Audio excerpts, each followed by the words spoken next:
આપણે બધા લાઈફ મિશનના આટલા બધા કેન્દ્રો કર્યા.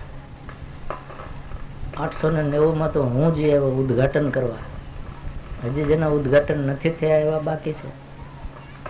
અને આપણી પાસે ફોર્મ છે, કેન્દ્રો ચાલે છે, એટલે 900 ઉપર તો કેન્દ્રો છે આપણા. આપણે હમણાં જાણ્યું બધાએ કે મહારાષ્ટ્રમાં જેમ કેન્દ્ર થયેલા ગુજરાત બહાર, એમ આ વખતે રાજસ્થાનમાં મારો પ્રવાસ હતો. રાજસ્થાનમાં કેન્દ્રો થયા અને ધાર્યા કરતાં અમે વધારે કેન્દ્રો કરી આવ્યા છીએ. ધાર્યા કરતાં અમને ત્યાં રિસ્પોન્સ વધારે સારો મળ્યો છે. એનો અર્થ એવો છે કે દાદાજીનો સંદેશ સાંભળવા લોકો આતુર છે. આપણે એમનો સંદેશો પહોંચાડીએ તો લોકો સાંભળવા તૈયાર છે, સાંભળે છે. એટલું જ નહીં, એમાં રસ લે છે અને દાદાજીએ જે આદેશ આપ્યો છે એ પ્રમાણે પોતાના જીવનમાં કંઈક ધર્મ લાભ કરવા ઈચ્છે પણ છે. તો એ તો એક સારી વાત છે ને. એ પ્રેરણા હું આપું છું કે તમે આપો છો એમ નથી, એ પ્રેરણા દાદાજી આપે છે. લોકોને આમાં રસ પડે છે, એ આને સ્વીકારે છે, આ કાર્યક્રમ અપનાવવા તૈયાર થાય છે, એ બધી પ્રેરણા દાદાજીની છે. આપણે તો માત્ર હાથ પગ હલાવીએ છીએ, જીભ હલાવીએ છીએ, એટલું આપણે કરી શકીએ ને એ આપણે કરીએ છીએ. તમે બધાએ તમારા ક્ષેત્રમાં થોડું જાજુ કામ તો આનું કરો જ છો. એક માણસથી આ કાંઈ મિશન ચાલે નહીં. અને હું તો કહું છું કે આ મિશન તો દાદાજી એમનો આદેશ છે, એ ચલાવવાના છે.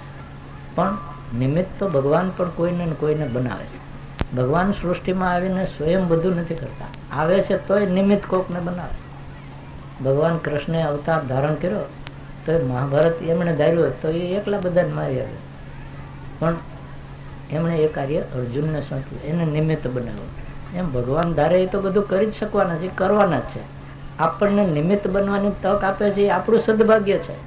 આપણા કંઈક આગળના જન્મના પુણ્યનો ઉદય થયો છે કે ભગવાને આપણને નિમિત્ત બનવા માટે પ્રેરણા આપી છે. ભગવાન કહે છે કે આ મારો આદેશ છે, તમે કરો. હવે જો આપણે એમાં નિમિત્ત બનવામાં તૈયારી ન બતાવીએ અથવા એમ માનીએ કે આ તો કરશે બધા, આપણે શું છે, તો આપણે દુર્ભાગ્ય કહેવાય. ભગવાન જે આદેશ આપે એમાં નિમિત્ત બનવું એ સદભાગ્યની વાત છે. તમે બધાએ મોટા ભાગના તો આમાં કામ કરો છો, સદભાગી છો, તો નિષ્કામ ભાવથી કરો. જેમ હું પણ બધાને કહું છું, મને બધા કહે છે કેટલા કેન્દ્ર કરશો, કેટલા કરવા છે, પછી ક્યાં કરવા છે. હું કહું કાંઈ નક્કી નથી. એ બધી તારીખ દાદાજીએ નક્કી કરે છે ને એ તારીખ હરિને કહે છે દાદાજી. હરિને કહે ને હરિ અમને કહે, એટલે અમે ઊભા થઈને બધા મને કહે કે ક્યાં જવાનું છે, એટલે હું કહું કે હરિ જાણે, અમારે તો હરિ કરે એ ખરી. બધો પ્રોગ્રામ હરિભાઈ કરે. મેં હરિભાઈને કીધું તમારે મને બીજો કાંઈ પ્રોગ્રામ કહેવાની જરૂર નથી, ચંપલ પહેરાવી દો એટલે હું સમજી જાઉં મારે ઊભા થવાનું, ગાડીમાં બેસી જવાનું. અને ચંપલ કાઢો એટલે સમજી જવાનું ગાદી ઉપર બેસી જવાનું. ગાડીમાંથી ગાદી ઉપર, ગાદીમાંથી ગાડી ઉપર. હા, અમારી કાર સેવા. કારમાં બેસી જઈએ, અમારી કાર સેવા. તમે બધા કાર સેવકો જાખણ જેવા થનગનો છો, એ કાર સેવા અમે કરી. એમાં મારી તો પાછી કારે નહીં હો, કાર હરિભાઈની અને ભક્તોની, બે કાર ભક્તોની છે, ડ્રાઈવરો ભક્તોના છે. હરિભાઈ ઘણી મોટી સેવા કરે છે. તમે બધા એમ માનો છો કે હરિભાઈ એકલા અહીંયા આવ્યા છે તો ઘણી સેવા કરે, પણ જેમ ઋતિભાઈ કહેતા હતા ને એ વાત સમજવા જેવી સાચી છે. હરિભાઈ એક નહીં, એમના બધા પુત્રો, બધી પુત્રવધુઓ, બધા આખું કુટુંબ આ લાઈફ મિશનનું કાર્ય કરે છે યથાશક્તિ. હરિભાઈ તો 24 કલાક કરે છે. અને તમને બધાને એ તો ખબર ન હોય, પણ હું તો એમની સાથે જ હોઉં, મારી સાથે જ હોય એટલે હું નિરીક્ષણ કરતો જ રહું. હરિભાઈ નાનકડી રૂમ, જેમાં તમે જેવી રૂમમાં કદી નહીં સૂતા હોય એમાં સુવાનું આવે તો એ રાજી ખુશી સૂઈ જાય છે. એમનું મોઢું બગડતું નથી. જ્યાં જેવી સગવડ એ પ્રમાણે મારી સગવડ પૂરી હાચવે. સવારથી હજામ આવવાનો હોય તો હરિભાઈને ચિંતા. હજામ આવે એને બોલાવીને ટાઈમસર હાજર કરી દેવો. હજામ આવી ગયા પછી હજામતનું કપડું બાંધવાનું હરિભાઈ જાતે કરી, હજામને ન અડવા દે.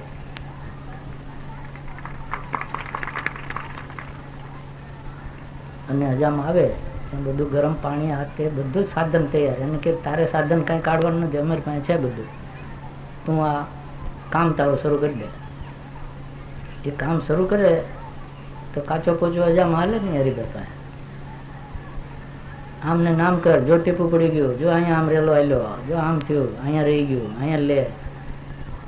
તે હરિભાઈ લગભગ 100 હજામને ટ્રેનિંગ આપી દીધી. તમે બધા જેમ લાઈફ મિશનના સંચાલકોને ટ્રેનિંગ આપો ને એમ.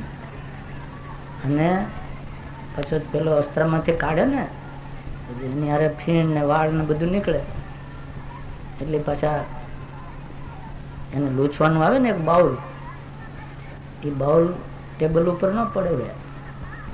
હજામને તકલીફ ન પડે એટલે હરિભાઈ બાઉલ પકડીને ઉભા રહે અને હજામ એમાં લૂછે.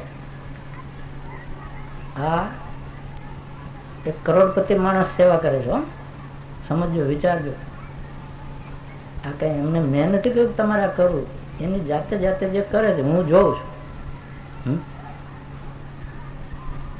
હું જોઉં છું કે દાદાજીનું કાર્ય હું જેટલી ભાવથી કરું છું એનાથી કદાચ વિશેષ ભાવ છે હરિભાઈ, એવા ભાવથી કરે.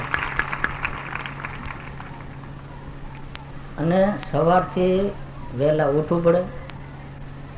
હું ઉઠો ન હોય પહેલા એમને તૈયાર થઈ જવાનું, પછી પાછા હજામને ટ્રેનિંગ આપવાની, પુસ્તકોનું શું થયું, ગાડીમાં સામાન પેક થયો કે નહીં, બધા સમયસર આવ્યા કે નહીં, ક્યાં ગામે જવાનું છે, એના કાર્યકરો દોડ્યા કે નહીં, એના લેવાવાળા સામે આવ્યા કે નહીં. પહોંચીએ ત્યારે મોટર ઊભી રહે મારી તો કોઈ સીધું બારણું ખોલીને મને હારનો પહેરાવે, કારણ કે ધૂળ ઉડે એટલે કાળજી રાખે. પહેલા જ ધડાક દઈને મોટરમાંથી સૌની પહેલા હરિભાઈ ઉતરી જાય. અને સામયું કરવા વાળા હોય, ઢોલ વગાડતા હોય, ચાંદલાની થાળીને બધું કંકુને લઈને ઉભા હોય, ચોખા હાર બાર ને. હરિભાઈ કે ગુરુજીનો મોટરનો દરવાજો નહીં ખુલે, તમારે ચાંદલો કરવો છે ને ગુરુજીની મોટરને કરી દો. અમારી મોટરના તો એટલા બધા સ્વાગત થયા છે કે વાત મૂકો. પછી પેલા ધોળી હતી લાલ થઈ જતી હતી, એટલે પછી હરિભાઈ ને એમ થયું ના લાલ જ લાવી દો, હવે રંગ બદલાય ને પછી ચાંદલા કરી દે, એટલે લાલ ગાડી લઈ આવે નવી. અને ચોખા બધા ઉડાડે બહેનો, તે 1 મણ ચોખા ખાઈ ગઈ ગાડી, બધા વધાવી. પણ હરિભાઈ કે પછી બારણું ખુલે એટલા માટે કે હું ઉતરું ત્યાં સુધીમાં ધૂળ એક તો બેસી ગઈ હોય, પછી પથરાવી દે. મુનિજી ઉતરશે એટલે પગ નીચે નહીં મૂકે. મને તો વાંધો ન હોય, પણ એ કાળજી રાખે. કપડા જાજમ કાંઈક પથરાવે તે છે ઘરમાં જાઉં ખુરશી ઉપર બેસી જવું ત્યાં સુધી કપડા જાજમ કાંઈ ન. એ બધી ઝીણી ઝીણી ચીજનો એમને ધ્યાન રાખવાનું. તે રાતના 12 વાગે બધો પુસ્તકોનો, કેસેટોનો, વેચાણનો હિસાબ કિતાબ, ભેટમાં આવ્યું એ રકમનું બધું કરી અને છેલ્લા એ સુવે. અને તમે માનો કે હાવ સ્વસ્થ છે એવું નથી, એમને બ્લડ પ્રેશરની બધી તકલીફ છે, પણ દાદાજીએ એમને મારા કરતા વધારે શક્તિ આપી દીધી. એ મારા વખાણ કરે કે અમને કાંઈ થતું નથી, પણ મારા કરતા એમના વખાણ કરવા જેવા. હું તો ઓછો શ્રમ કરું છું અને કાંઈ થતું નથી, એ તો મારાથી વધારે શ્રમ કરે છે અને કાંઈ થતું નથી. તો એ દાદાજીની કૃપા છે. અને આ લાઈફ મિશનમાં આપણે આટલા વખતમાં આ જે કંઈ કરી શક્યા છીએ, અલબત્ત દાદાજી બધું ફળ આપે છે, આપણે નિમિત્ત છીએ, પણ એમાં સૌથી મોટો કોઈ નિમિત્તનો ફાળો હોય તો મારા કરતા હરિભાઈનો વિશેષ છે. વ્યક્તિનો નહીં, કુટુંબ આખાનો. તો આપણે બધાએ લાઈફ મિશનમાં આ રીતે જો ડેડિકેશનથી કામ કરીએ, બધાએ તમે હરિભાઈને જેમ ઘર છોડીને કંઈ આવી શકો નહીં, જોકે ઘણા દીકરાઓ તો કહે જ છે કે બાપાને લઈ જાઓ ને, બાપા છોડતા નથી. કે હજી અમારો દીકરો સમજે નહીં ને એને ફાવે નહીં. હું કહું કે ભાઈ તમે આવતા રહેશો તો જ વધારે સારું થશે. પણ હવે એ બાપાઓને એમ છે કે નાના દીકરાને અમે હોય તો જ સલાહ આપી શકીએ, બાકી નહીં તો ઘણા બાપા નવરા બેઠા એવા. અને દીકરા તો તૈયાર જ છે, તૈયાર નહીં રાજી છે. જો અહીંયા હું બોલાવી લો ને આવી જાય તો સમજજો. તો તમે બધા જ્યાં છો ત્યાં, જે સ્થિતિમાં છો, જેટલો સમય આપી શકો છો એટલો સમય પણ જો તમે પણ નિષ્ઠાપૂર્વક, ભાવપૂર્વક, યથાશક્તિ, તનથી, મનથી, ધનથી, તમારાથી જે બને તે. બધાને કંઈ ધનથી જ સેવા થાય એવું નથી, તનથી પણ થાય. જેમ કાર સેવકો આપણા તનથી સેવા આપવા તૈયાર છે. આગલી એક ટીમ આપણી ત્યાં જઈ આવી કડકડતી ઠંડીમાં. જ્યારે એ વખતે અહીંયા ગુજરાતમાં ઠંડીનું મોજું હતું, -2 ડિગ્રી ટેમ્પરેચર હતું. ત્યારે એ બધા ઝાખણમાં, ત્યાં તો આપણે કંઈ બાંધકામ હજી છે જ નહીં, ખુલ્લા ખેતર છે, ત્યાં તંબુ બાંધીને એ બધા ભાઈઓ રહ્યા. અને ઠંડીમાં એમને મુશ્કેલી પડી, ક્યાંક પાણીનું પીવાની મુશ્કેલી પડે અને બીજી પણ થોડીક મુશ્કેલી પડી. થોડોક તંબુ હળગી ગયો, કંઈક અગરબત્તી હળગતી રહી ગઈ છે એટલે, પણ એમનો સ્પિરિટ એવો ને એવો રહ્યો. આમાં સ્પિરિટનો ભાવનો વાત છે. અને એમનું કામ પૂરું કરીને આવ્યા. તો આ ભાવથી કામ કરો છો. મને જાણીને આનંદ થાય છે કે બધે ઠેર ઠેરથી, જેમ પહેલાં તો એ મલાવની આજુબાજુના સેવકો ગયા, હજી પણ એ આજુબાજુના ગામડાના સેવકો તો બીજો લોટ તૈયાર જ છે. અમે એનું પ્લાનિંગ કર્યું જ છે કે માર્ચ મહિનામાં જવાના જ છે. અને બીજા ગામોમાંથી પણ જેમ આવે છે કે અમારા ગામમાંથી પણ કાર સેવકો ત્યાં કાર સેવા કરવા તૈયાર છે.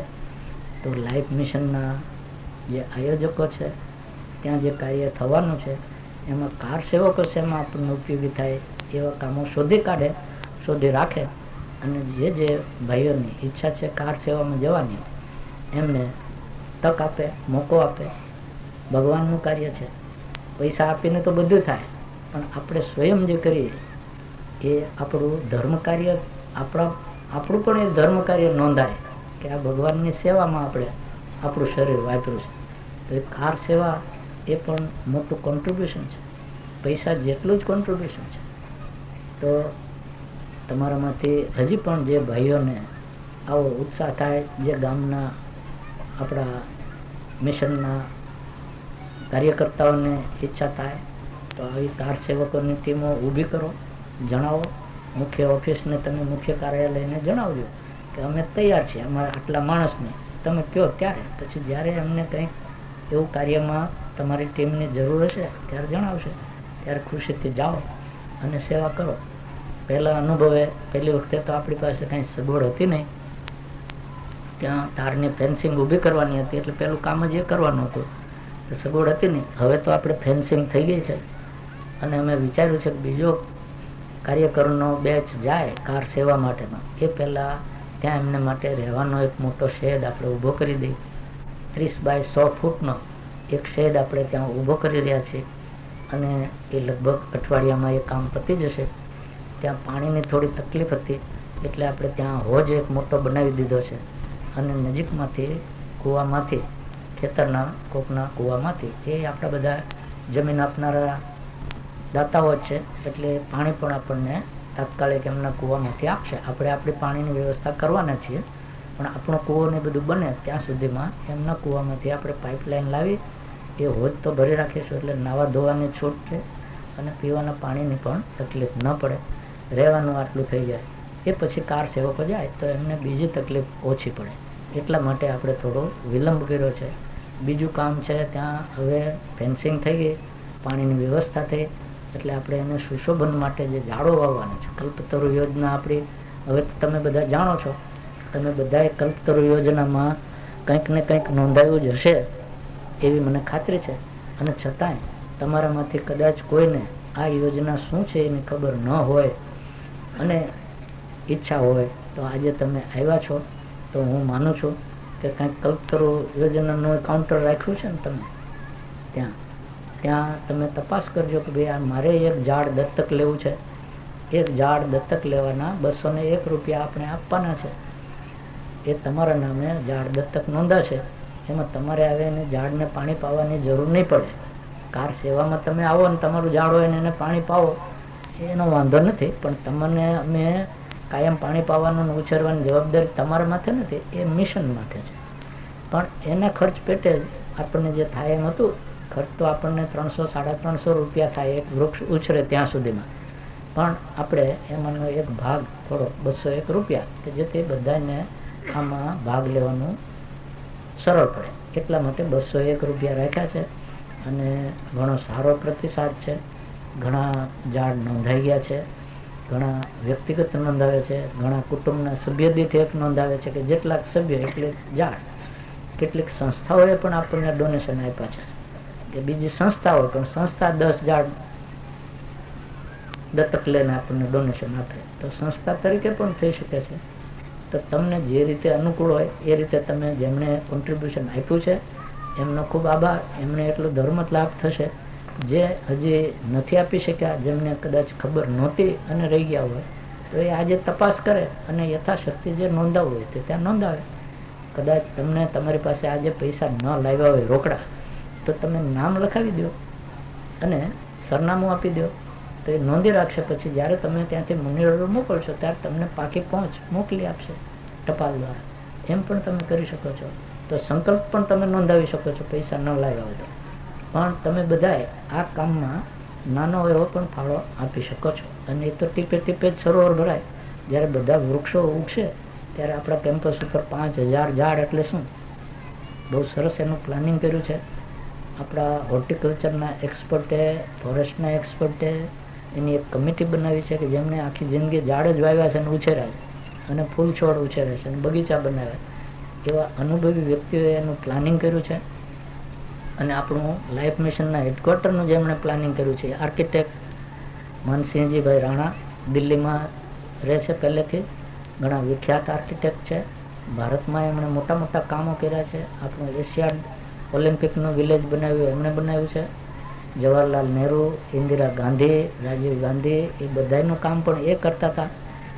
એટલે નામાંકિત છે.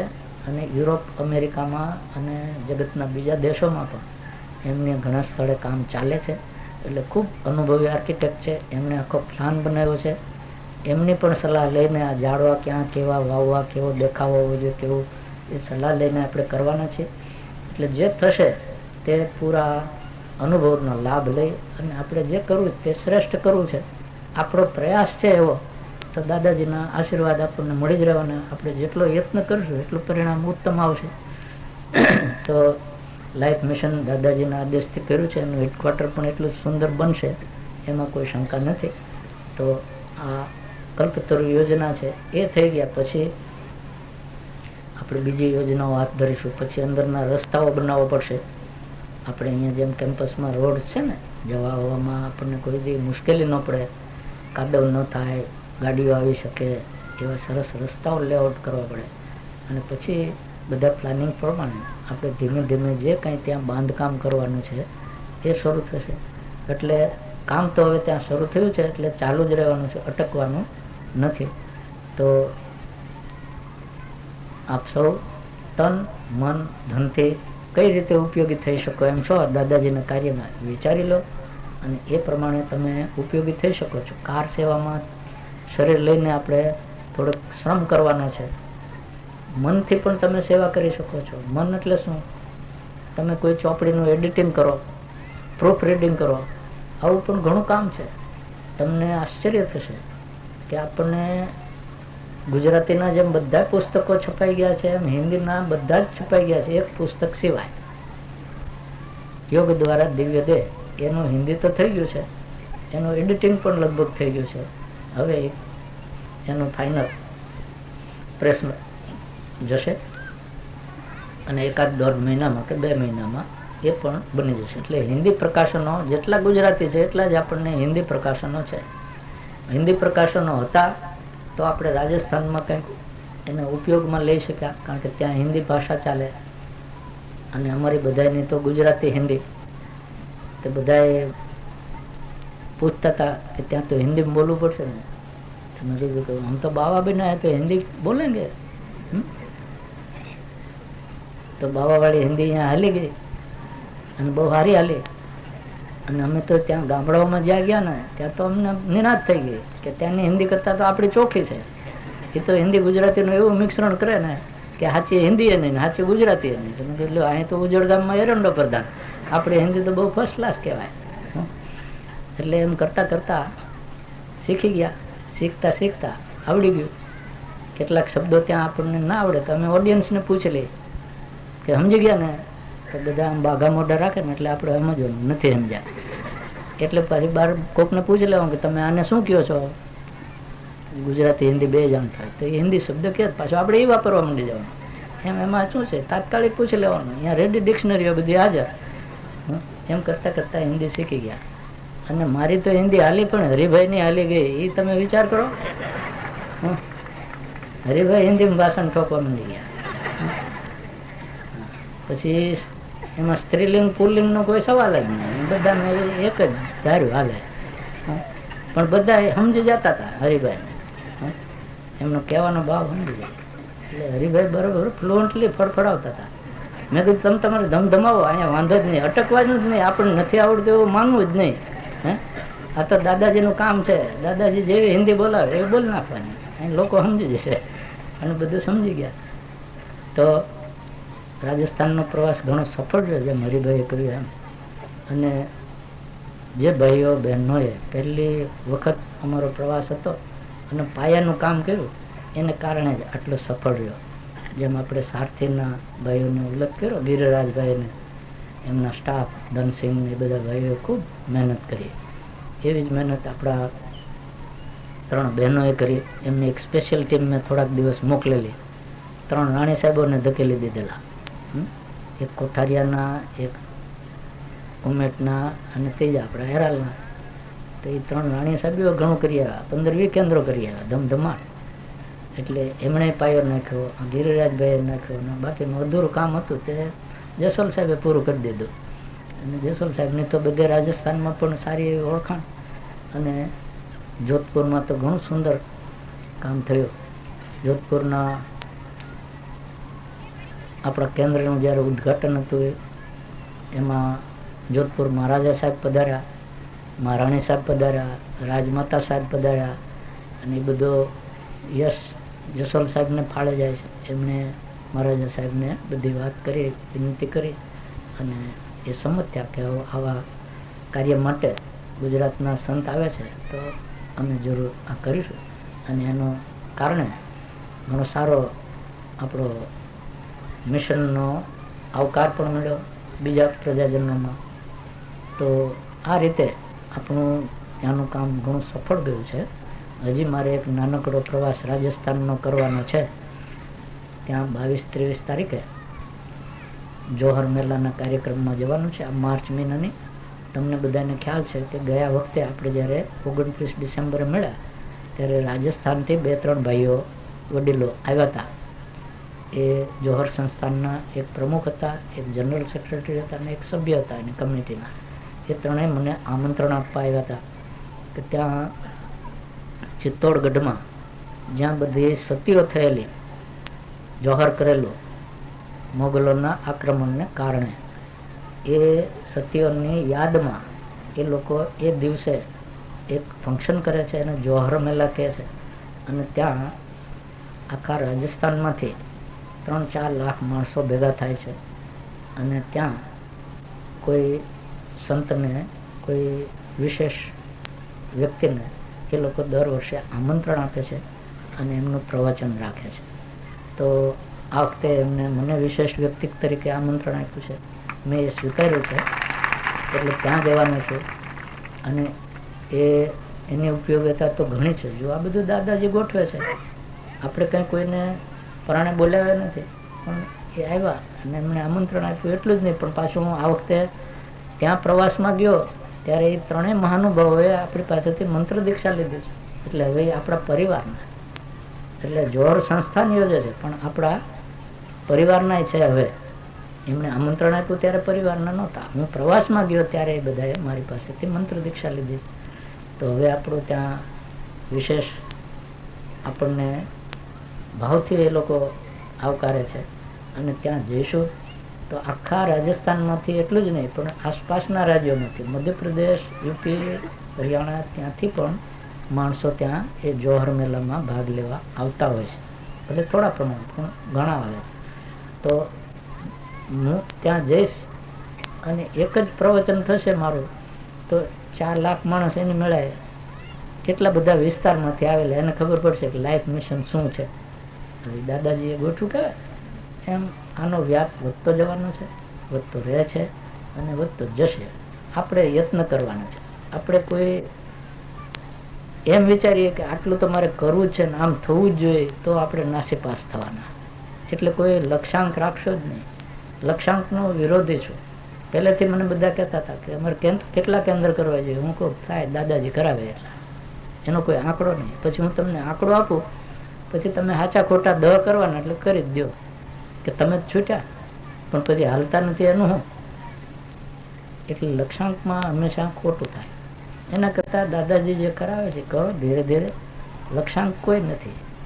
આપણે પ્રયત્ન કરો એ જ આપણું લક્ષ્યાંક. ફળ શું મળે છે એ દાદાજી નક્કી કરશે. એ એમનું લક્ષ્યાંક હશે એ પ્રમાણે કરશે. એની આપણે શું ચિંતા છે. આપણે નિષ્કામ ભાવે પ્રયત્ન કરવાનો છે અને પ્રયત્ન કરીશું તો અલબત્ત એનું પરિણામ સારું આવશે. જેમ આપણું હિન્દી ભાષામાં સાહિત્ય તૈયાર થઈ ગયું એમ તમને ખબર છે કે ગયા વર્ષે હું મહારાષ્ટ્રમાં થોડાક ગામોમાં જઈ આવ્યો છું. ત્યાંના ઉત્સાહી ભાઈઓ આપણા હવે તો દર પ્રસંગે આવે જ છે, તમે એમને જાણો છો.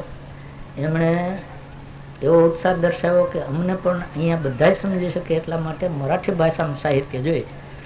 મેં કીધું ભાઈ હિન્દી ભાષાંતર કરનારો તો અમને ત્યાં મળે પણ મરાઠી તો ભાષા જાણનારા બહુ ઓછા. તો એ તો તમારે કરવું પડે.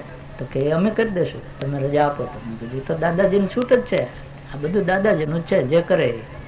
તો એ ભાઈઓએ એટલું ઉત્સાહપૂર્વક ભાષાંતરનું કામ શરૂ કર્યું તે તમને આશ્ચર્ય થશે કે હિન્દીનું ભાષાંતર અમે 1.5 વર્ષથી ચલાવ્યું. એ પૂરું થાય એ પહેલાં મરાઠીનું પૂરું થઈ ગયું. કહો કેટલી ઝડપથી કર્યું. અને હવે આપણે મરાઠીને જો છાપ્યું હોત તો અત્યાર સુધીમાં એ પહેલું છપાઈ જાત. પણ મારે રાજસ્થાનમાં જવું હતું એટલે હિન્દી સાહિત્ય જોઈતું હતું. પણ મરાઠીમાં સાહિત્ય ભાષાંતર કરવામાં એ ભાઈઓએ જેટલી સેવા આપી છે એ મનથી સેવા. જો તન મનથી ભાષાંતર કરો તો એમાં મન બુદ્ધિનો ઉપયોગ કરવાનો છે. અને હવે પાછા ધનથી એ સેવા આપે છે કે એ પાછા પુસ્તક એના દાતા શોધી કાઢે છે. ત્યાંથી મહારાષ્ટ્રમાંથી કાલે જે ભાઈઓ આવ્યા એમને આપણે 4-5 પુસ્તકોના દાતાના નામ આપી દીધા.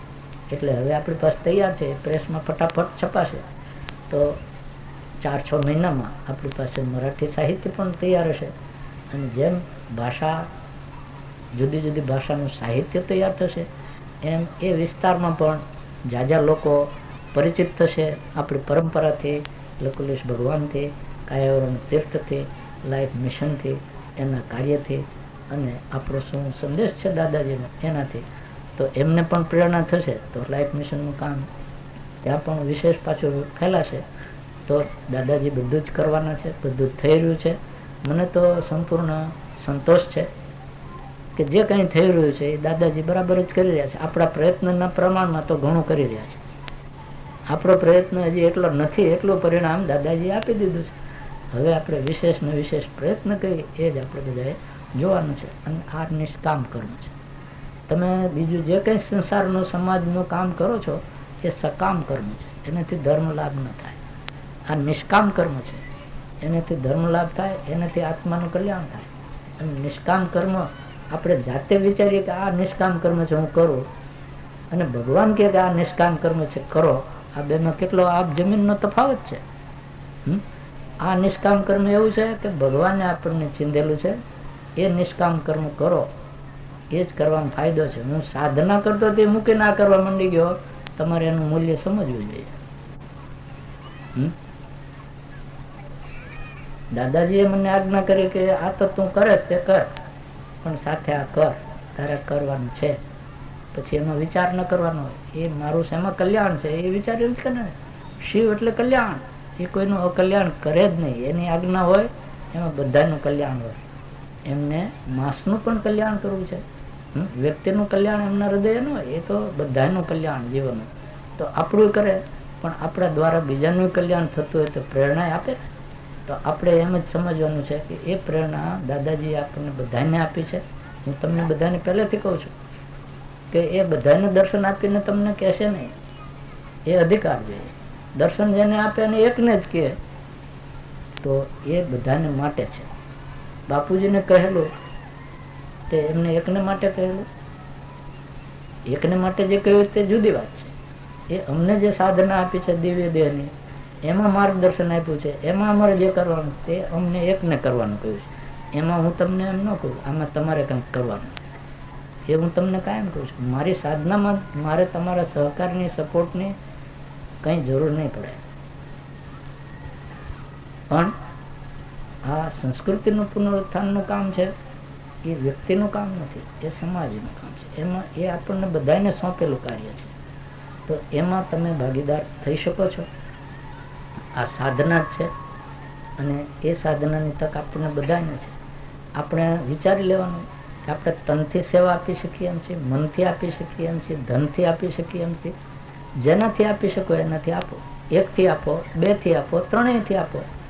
જેમાં હરિભાઈનું કુટુંબ મેં કહ્યું ને, તન મન ધન ત્રણેયથી સેવા આપે છે. એમ ઘણા કુટુંબો છે, હું એકનો જ ઉલ્લેખ કરું છું એટલે એમણે એક જ આપી છે એમ નથી. ઘણા કુટુંબો એવા છે કે જે તન મન ધનથી સેવા આપે છે. આ અમારા ભાવનગરમાં દાનુભાઈ છે, એ આખું કુટુંબ, એમાંય તે એમના દીકરાઓ, પત્નીઓ બધા જ પોતે બધા જ તન મન ધન બધીથી સેવા આપે છે. એમ બધી જગ્યાએ છે. હું બધાનું નામ અત્યારે નથી આપતો, પણ આપણને એવા સેવકો મળ્યા છે એટલે જ આટલું કામ આપણું દીપી નીકળે છે. હજી બીજા વધારે ને વધારે સેવકો આપણને મળવાના છે. તમે પણ સર્વે કાઢજો કે 365 દિવસ જે ગયા મારા એમ તમારા ગયા ને, તો તમારે જન્મદિવસ આવે તેથી કાઢજો, ઉતાવળ ન હોય તો. કે આમાં આપણે જે આ નિષ્કામ કર્મનો લાભ મેળવવાનો હતો એમાં કાંઈ કર્યું તો એમાં કાંઈક કરો. ઉકાળવાનો આમાં છે, પેલામાં નથી. સંસારમાં તો બીજું તમે ઉકાળો છે તો ઉકળવાનું છે, પણ ખરું જે કરવાનું છે કાર્ય તે આમાં છે, એ કરો. અને તે હું તમને બધાને કહું છું કે તમે સંસારી છો એટલે તમારી પાસેથી ફૂલ ટાઈમ અમે એક્સપેક્ટ નથી કરતા. તમને અનુકૂળ હોય એટલો ટાઈમ, મને અનુકૂળ હોય એમ નહીં, તમને અનુકૂળ હોય એટલો ટાઈમ. પણ તમે એકવાર નક્કી કરો કે મારે આટલો ટાઈમ આ કાર્ય માટે વિતાવવો છે, તો એ નિશ્ચય તમારો દ્રઢ જોઈએ. આપણને ઘણા એ પ્રવૃત્તિ માર્ગના ફોર્મ્સ આપણે કાઢ્યા હતા, એ ભરીને મોકલ્યા છે. અમને બધાએ લખ્યું છે કે હું અઠવાડિયામાં 1 દિવસ આપીશ, અઠવાડિયામાં 2 દિવસ આપીશ, રોજ 1 કલાક આપીશ, અઠવાડિયામાં 2 કલાક આપીશ, રોજ અડધો કલાક આપીશ. એમ હવે જુદી જુદી રીતે આ કાર્ય માટે સમય આપવાનું કહ્યું છે. હવે એ બધા રાહ જોતા હશે કે મુનિજી કહે કે હવે તમે આપો. અરે ભાઈ, તમારા ગામમાં આ બધું થઈ શકે એમ છે, અહીંયા બેઠા બેઠા તમારે કરાય એમ છે. આમાં હવે બીજા માર્ગદર્શનની જરૂર શું છે? તો તમે સર્વે કાઢો કે આપણે જે સંકલ્પ કર્યો તો એટલો ટાઈમ આમાં કાઢીએ છીએ. ન કાઢતા હોય તો ભગવાનને ખોટ નથી જવાની, મને ખોટ નથી જવાની. ન કાઢતા હોય તો કદાચ તમને ખોટ નહીં જાય, પણ જે આ ધર્મ લાભ થવો જોઈએ તે નહીં થાય. ધર્મ લાભ મેળવવો એને ટાઈમ કાઢવો, સંકલ્પ કરો કે હું આ લાઈફ મિશનનું કાર્ય યથાશક્તિ આટલો સમય કાઢીને કરીશ. પછી એટલો સમય તમે કાઢો નિયમિત રીતે તો તમે ઘણું પરિણામ લાવી શકશો. હમણાં જે ભાઈની વાત કરી ને કચ્છમાં, બે જુવાની જ છે, લબરમુછિયા કહીએ, અને શિક્ષક છે એક તો, અને એક રાહુલભાઈ છે, એ ફ્રી છે. પણ એ બે મળી અને આસપાસના ગામોમાં, દરેક ગામમાં 8-8, 10-10 વાર ગયા. અને એમને મળવાનું તો આગેવાનને મળવું પડે. આગેવાન મોટી ઉંમરના હોય ને આ બે નાની ઉંમરના, એનું સાંભળે કોણ? પણ તો એ સંભળાયું. એ કે એકવાર ન સાંભળે બીજી વાર જોયું, ત્યારે તો સાંભળશે ને. એ ન સાંભળે ત્રીજી વાર જોયું. એમ વાહે લાગી રહ્યા. પછી પેલાને એમ થયું કે સાંભળ્યા સિવાય છોડે એવા નથી, એટલે સાંભળવું પડ્યું. અને સાંભળતા સાંભળતા કેન્દ્રો થઈ ગયા અને બહુ ભાવથી થયા. જ્યાં ગયા ત્યાં સારી સભાઓ થઈ, બધે આયોજિત થયું, મંડપ બંડપ નાખેલા, અને બધે ઘણા ભાઈઓ બહેનો આપણા પરિવારમાં ભળ્યા, મંત્ર દીક્ષા લીધી. એટલે થોડું કાર્ય પણ તમે કરો, પણ નિયમિત ધગસથી કરો, એનું પરિણામ ઘણું ઉત્તમ આવે છે, ઘણું મોટું આવે છે. આજે તમે બધા આ તીર્થધામમાં પધાર્યા છો. આપણે બધાએ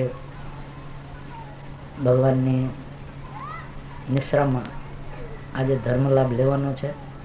અહીંયા બધાની માટે પ્રસાદની વ્યવસ્થા તૈયાર થઈ ગઈ છે અને તમારા પેટમાં પણ કોલ આવી રહ્યા છે. તમારું પેટમાં તો વહેલું પડી જવાનું છે, પણ મને તો છેલ્લો માણસ છોડશે ત્યારે જ મારે આ ખુરશી છોડવાની છે.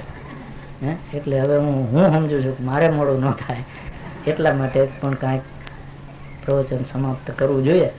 તો આપ સૌએ આજે આટલી વિશાળ સંખ્યામાં પહેલાં આપણી હવે હાજરી જુઓ વધતી જાય છે. હવે પછીનો પ્રસંગવાળા એની નોંધ લે. તમને બધાને ખબર છે ને કે ગુરુ પૂર્ણિમા આ વખતે વડોદરામાં ઉજવવાના લાઈફ મિશનવાળા, તે લાઈફ મિશનવાળા અત્યારથી પ્લાનિંગ કરવા માંડ્યા છે કે તે દી આપણો ભોગો તો નહીં થાય ને, પણ ભોગો તો નહીં થાય. ત્યાં પ્લાનિંગ સારું થશે, દાદાજીની કૃપા છે. ત્યાં આપણે હેડક્વાર્ટર અત્યારે તો ટેમ્પરરી કર્યું છે ને રિજિયોનલ પણ, તો ત્યાં પણ સારું વ્યવસ્થા થશે. પણ મને એક વાત આજે કહેવાની મન થાય છે, છેલ્લી કહી દો. આપણે લાઈફ મિશન ચલાવીએ છીએ, એના કાર્યકર્તાઓ તો તમે બધા છો જ. થોડું જાજુ તો બધાએ કંઈકનું કંઈક કામ કર્યું છે, પણ કાર્યકર્તા તરીકે તમને લોકો ઓળખે અને તમારી બે વાત નાના હોય તો વડીલો સાંભળે. એને માટે આપણે એક યોજના કરી હતી અને એ યોજના છે આપણો લાઈફ મિશનનો યુનિફોર્મ. એક જ રંગના કપડાં બહેનોને ને ભાઈઓને. એમાં આપણે જબ્બા અને લેંગા એ ભાઈઓનો વેશ બનાવ્યો છે અને સાડીઓ ને એ વેશ આપણે બહેનો માટે છે. જુવાન દીકરીઓ છે એમને વળી પેલા ડ્રેસનો શોખ હોય તો એની આપણે ના પાડતા નથી, પણ રંગ એ જ પસંદ કરીને સીવડાવે. એનું કાપડ આપણે જથ્થાબંધ તૈયાર કરાવ્યું છે, એટલે થોડું બજાર ભાવ કરતાં સસ્તું છે અને તમને એ જે ભાવે મળે છે એટલું સસ્તું એવું કાપડ તમે ક્યાંયથી મેળવી શકવાના નથી. એટલે બહુ મોંઘું છે એમ નથી. અને તમે પહેરવાના કપડાં તો આમે નવા દર વર્ષે સીવડાવો છો, તો બે જોડી આ સીવડાવવામાં કાંઈ વાંધો ખરો? અહીંયા હજી ટેકનિકલર ઘણું દેખાય. મારી તો ઈચ્છા એવી છે કે ગુરુ પૂર્ણિમા આવતા સુધીમાં તમે બધાએ આવો ડ્રેસ સીવડાવી લો. અને મેં તો ત્યાંના આયોજકોને મને બતાવતા હતા કે ત્યાં મોટા 3 હોલ છે. આ આપણો એક વિભાગ છે ને એવડો એક હોલ, એટલે એટલા વ્યક્તિઓ એક હોલમાં, પછી એની ઉપર બીજો, એની ઉપર ત્રીજો, એમ 3 હોલ છે. અને એક નીચે જે પાર્કિંગનું છે એને આવું બાંધી દેશે એટલે એ પણ હોલ જેવું થઈ જવાનું, એટલે 4. એટલે આના તમારાથી બમણી પબ્લિક આવશે ત્યાં સુધી વાંધો નથી બેસવાનો, પણ હોલ છે તમે સમજો. ઉપર નીચે 4. રાજર્ષિ મુનિ 4 નથી. મારા ફોટા બનાવે તો 4 થાય, પણ હું વ્યક્તિ તરીકે તો એક જ ને. એટલે મને ગમે એક હોલમાં આ લોકો બેહાડવાના છે એ તો મને ખબર છે અને તમને ખબર છે. હવે એ હોલમાં મેં આમને કહ્યું કમસે કમ એ હોલમાં તે દિવસે એક ટેકનિકલર વાળાને ઘૂસવા ન દેવો. હવે તમારે ક્યાં હોલમાં બેવું છે નક્કી કરી લેવું. એટલે હજી આ વહેલી જાહેરાત એટલે કહું છું કે તમને હું છેલ્લે દેખો તમે કહો કે હવે તારે કાપડ ક્યાં લેવું, સીવડાવવા ક્યાં જવું, દરજી ક્યારે આપે, નહીં તો અમારે તો કરવું હતું. આ હવે તમને પૂરતો ટાઈમ છે. કાપડ ક્યાં મળે છે એ તો તમને બધાને ખબર છે. દરેક જિલ્લામાં આપણે જિલ્લાના કાર્યકર્તાઓને કાપડ પહોંચાડેલું છે. અને છતાંય જેને કાપડ ત્યાંથી ન મળ્યું હોય તો આપણા વડોદરાની ઓફિસમાં મળે જ છે. અહીંયા રાખ્યું છે કે નહીં મને ખબર નથી. લ્યો અહીંયા છે. હરિભાઈને તમે કહેશો તો તમને અહીંથી પણ ટાંકા પાડી આપશે. તો એ કાપડ તમે લ્યો, હજી સમય છે અને સીવડાવી લો. 2 જોડી નહીં તો કમસે કમ 1 જોડી તેથી તો અંદર બેહાય હોલમાં. અને નહીં તોય તમે મને જોઈ તો શકવાના જ છો, બીજા હોલમાં બેઠા છો તોય, પણ ટીવીના પડદા ઉપર બધે એનું જ દેખાશે. પણ પેલું બાકીના 3 હોલમાં પડદા દેખાશે, પડદા ઉપર, અને એક હોલમાં જીવંત દેખાશે. એટલે તમારે ક્યાં હોલમાં બેવું એ જીવંત વાળામાં આ લોકો એવી વ્યવસ્થા કરવાના છે કે ડ્રેસ હોય એ જ અંદર જાય. તો આ વિચાર લેજો. મારી આ તો એક નાનકડી ચીજ છે.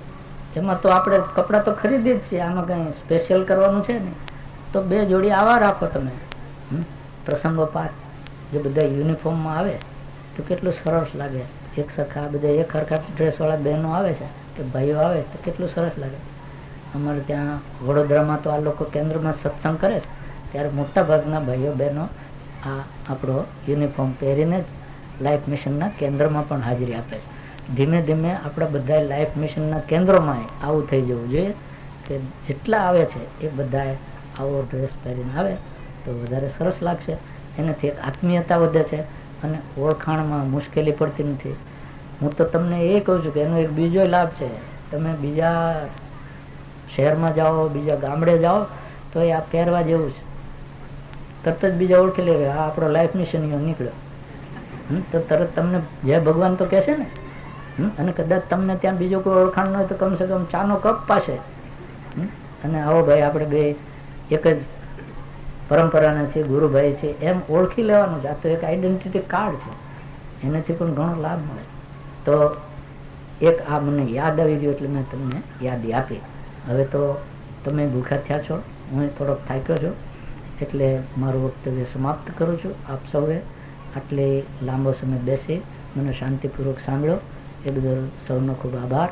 આજના પવિત્ર દિવસે ભગવાન લકુલિશજીના, દાદાજીના, બાપુજીના આશીર્વાદ આપણા સૌ પર ઉતરે એવી શુભ પ્રાર્થના સાથે વિરમું છું. સર્વને સસને જય ભગવાન.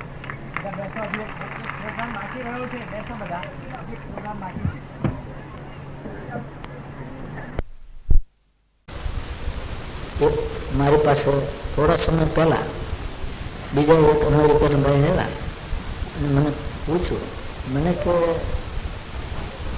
તમારા દેશમાં આધ્યાત્મિકતા ઘણી, લોકો ધાર્મિક ઘણા, મંદિરે ખૂબ જાય, ભજન કીર્તન કરે, બધું ઓળ કરે, આ છે તે છે ને ભગવાનમાં બધા માને, અને તમારા દેશમાં સંતો પણ ઘણા છે અને બધા ઉપદેશ આપે છે, આટલી બધી સભાઓ થાય, કથાઓ થાય, લાખો માણસો જાય, આ બધું છે, છતાં આટલું બધું જો આધ્યાત્મિક ને ધાર્મિક છે બધા લોકો, તો અહીંયા ભારતમાં ગરીબી કેમ, દરિદ્રતા કેમ? કેટલાકને ખાવાનું નથી, કેટલાકને પહેરવાના વસ્ત્રો નથી, કેટલાકને દવા બારો માટે પૈસા નથી, અને ગંદકી એટલી બધી, ગંદકીમાં રહેવું પડે, પશુઓ ન રહે અને પશુઓને એટલી ગંદકીમાં ન રાખવી, એવો ગંદકીમાં સ્લમમાં માણસો રહેતા હોય. આવું બધું કેમ? આટલી બધી ધાર્મિકતા અને આધ્યાત્મિકતા છે આ દેશમાં, છતાં મેં કીધું જો ભાઈ તારે સાચું સમજ્યું છે, મેં કે સાચું સમજ્યું આપણે સવાલ પૂછો. તમે કીધું સાચું સમજ્યું હોય પહેલાં છાતી મજબૂત કરી લે પછી કહું. મેં કહ્યું જો તમે બધા ત્યાં જે મોજ મજા કરો છો ને, ખાઓ પીવો છો ને, આનંદ કરો છો ને, ભગવાન છે જ નથી એની કાંઈ ચિંતા નથી, અહીંયા મોજ મજા કરી લે, એ બધાને ભગવાન અહીંયા અમારા સ્લમમાં મોકલે છે. એટલે તમારા બાપ દાદાઓ છે બધા. એટલે મને કહે અવર ફોરફાધર્સ ઇન ઇન્ડિયા, તમે એવું કાંઈ ભગવાને તમને પરવાનું લખી આપ્યું કે આ જન્મે તમે અમેરિકામાં એટલે કાયમ માણસ થયો તો અમેરિકામાં જન્મ છે, તો લખી આપ્યું ભગવાન? ભગવાન તો ટાંકવા વાગોનું જગતના 14 બ્રહ્માંડ, 14 ભુવન છે બ્રહ્માંડમાં, ગમે ત્યાં તમને ખેંચી દે, નરકમાં ખેંચી દે છે ને સ્વર્ગમાં જ લઈ જઈ શકશે. અને અહીં કીડી મકોડો બનાવે ને હાથીઓ બનાવે ને નરક અહીંના સ્લમમાં ફેંકી દે. એટલે અમારા ફોરફાધર્સ અહીં હતા ન હોય એટલા માટે અહીંયા સંતો છે, આટલી આધ્યાત્મિકતા છે, એટલે તમે જ્યાં જે નથી શીખ્યા એ અહીંયા શીખો, પાછું તમારું જીવન ઉન્નત થાય. એટલે તમારા કલ્યાણ હતું અહીંયા તમને. એટલે આ હસવાની વાત લાગે છે પણ એ તર્ક સંમત છે, શાસ્ત્ર સંમત વાત છે. દરેક વ્યક્તિ એનું પ્રારબ્ધ લઈને જન્મે છે, અને હું તો એમ જ કહું છું કે ભારતના સ્લમમાં જન્મ મળે ને માનવનો તો લેવા જેવો છે, બીજા દેશમાં નથી લેવા. બીજા દેશમાં તમે કદાચ અબજોપતિ થાવ ને તો ત્યાં લેવા જેવું નથી, ત્યાં આધ્યાત્મિકતા નથી. એટલે જ ભગવાન ભારત વર્ષમાં જન્મ લે. ભગવાનને આ ભૂમિ પવિત્ર લાગે છે. બતાવો એવી જગતની કોઈ ભૂમિ છે કે જ્યાં એમ કે ભગવાન અમારો ત્યાં જન્મ હતા? બતાવો.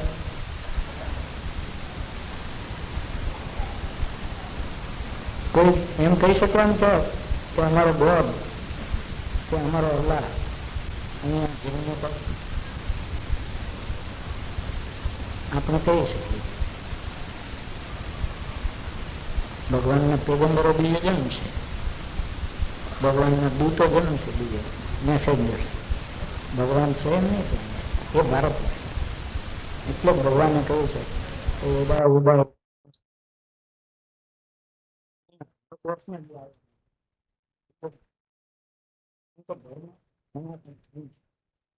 બીજો તો ધર્મ નથી, સનાતન નથી. આ સનાતન ધર્મ ત્યારે માનવ સંસ્કૃતિ સંસ્કૃત ભાષા એ જો ભાષા લોકો માનવો લોકો એ માનવ ભાષા બહાર નથી. ઇંગ્લિશ રિસર્ચ કરશો ભણતો તો 1948 ભાષા નોંધ બસો આવે તો ભારતમાં 36 ભાષાઓ બનતા ગ્રામીણ સ્થળો અને ભારતમાં સંસ્કૃત ભાષા આવડતી દક્ષિણ ભારતમાં ભાષાઓ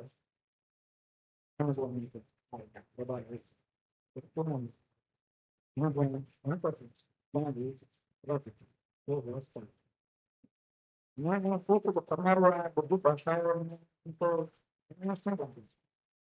તો ભાષા આવે સંસ્કૃત ભાષાનો થોડો પ્રયોગ મારો એમનું પોતાનું લોકો માનું હતું પણ મારા અભ્યાસમાં એટલા 25 વર્ષથી ભાષા પાસ થઈ ગયા 36 ભાષાઓ ગયા નિર્માણ લાગે છે કે બધી ભાષાઓ સંસ્કૃત નથી ઉતરવું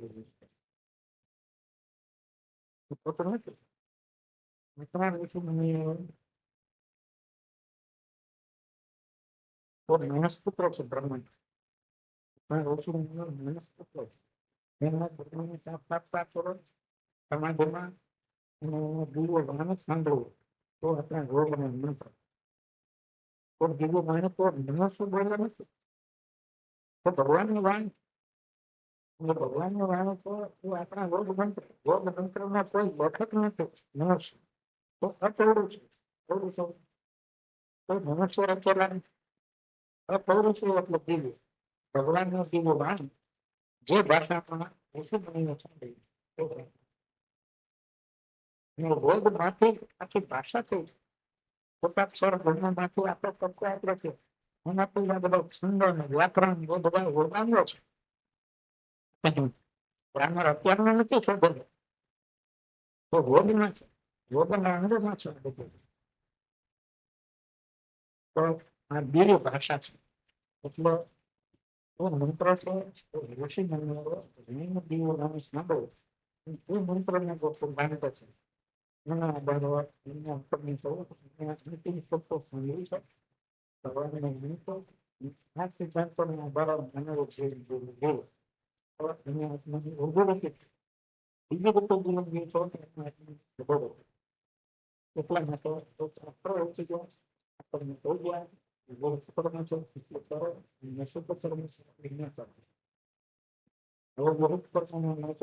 ખાસ કરી બીજું વિવિધ કર્મ છે બહુ દક્ષિણ છે એનું બહુ પૂજન કરે બહુ દર્શન કરે તો ચીવડે તો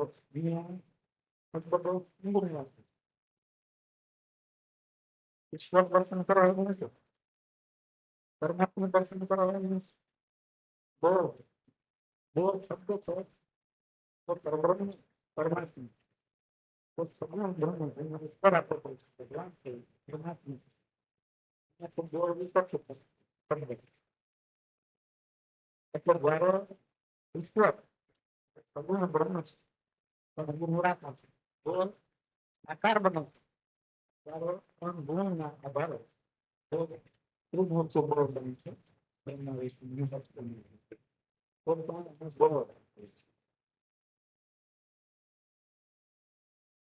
દેવના દર્શન કરો ઈશ્વરનું મંદિર તમને મળશે પરમાત્માનું મંદિર નહીં એટલે ભગવાન શબ્દ એનું મંદિર તમે બ્રહ્મા એનું દીવા જેવો છો, સૂર્ય છો, ગણપતિ છો, દેવીઓ છો, પછી ચોવીસ કરોડ જેવો દેવો છો. તો તમારા મંદિરો તમને નથી. ઈશ્વરનું નહીં, ભગવાનનું નહીં, પરમાત્મા ભારત તો કેવું તો બંને પરમાત્મા ભગવાન બધા ઓછો શબ્દોનો પરિવાર. આપણો જો ભગવાન બોલીએ તો બ્રહ્મનો પરિવાર, પરમાત્માનો પરિવાર. તો આ બોલ દર્શન થાય એ મને સમજો તો બ્રહ્મનો સાક્ષાત્કાર તો ફક્ત એમણે કરે.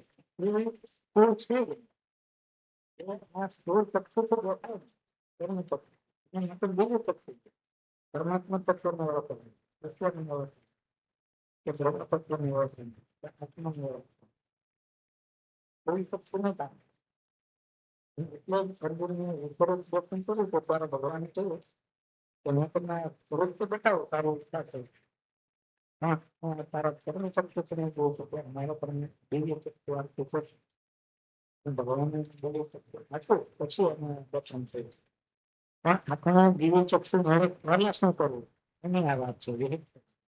બરોબર બરોબર પણ દર્શન કરવામાં તો કંઈ સ્થૂળ સ્વરૂપ નહીં. જો ભગવાન આપણને દેવ સીધા દર્શન આપી દેવાના તો આપણે વગર સાધને બહાર નીકળી જવું. એટલે ઋષિ મુનિઓ આપણને એનું પણ રસ્તો કાર્ય એનું શાસ્ત્ર બનાવ્યું. એક શાસ્ત્ર છે મંદિર નિર્માણ શાસ્ત્ર. તો બોલને ક્યાં બોલાવી એના માટે મંદિર નિર્માણ શાસ્ત્ર. એ મંદિર નિર્માણ શાસ્ત્ર છે.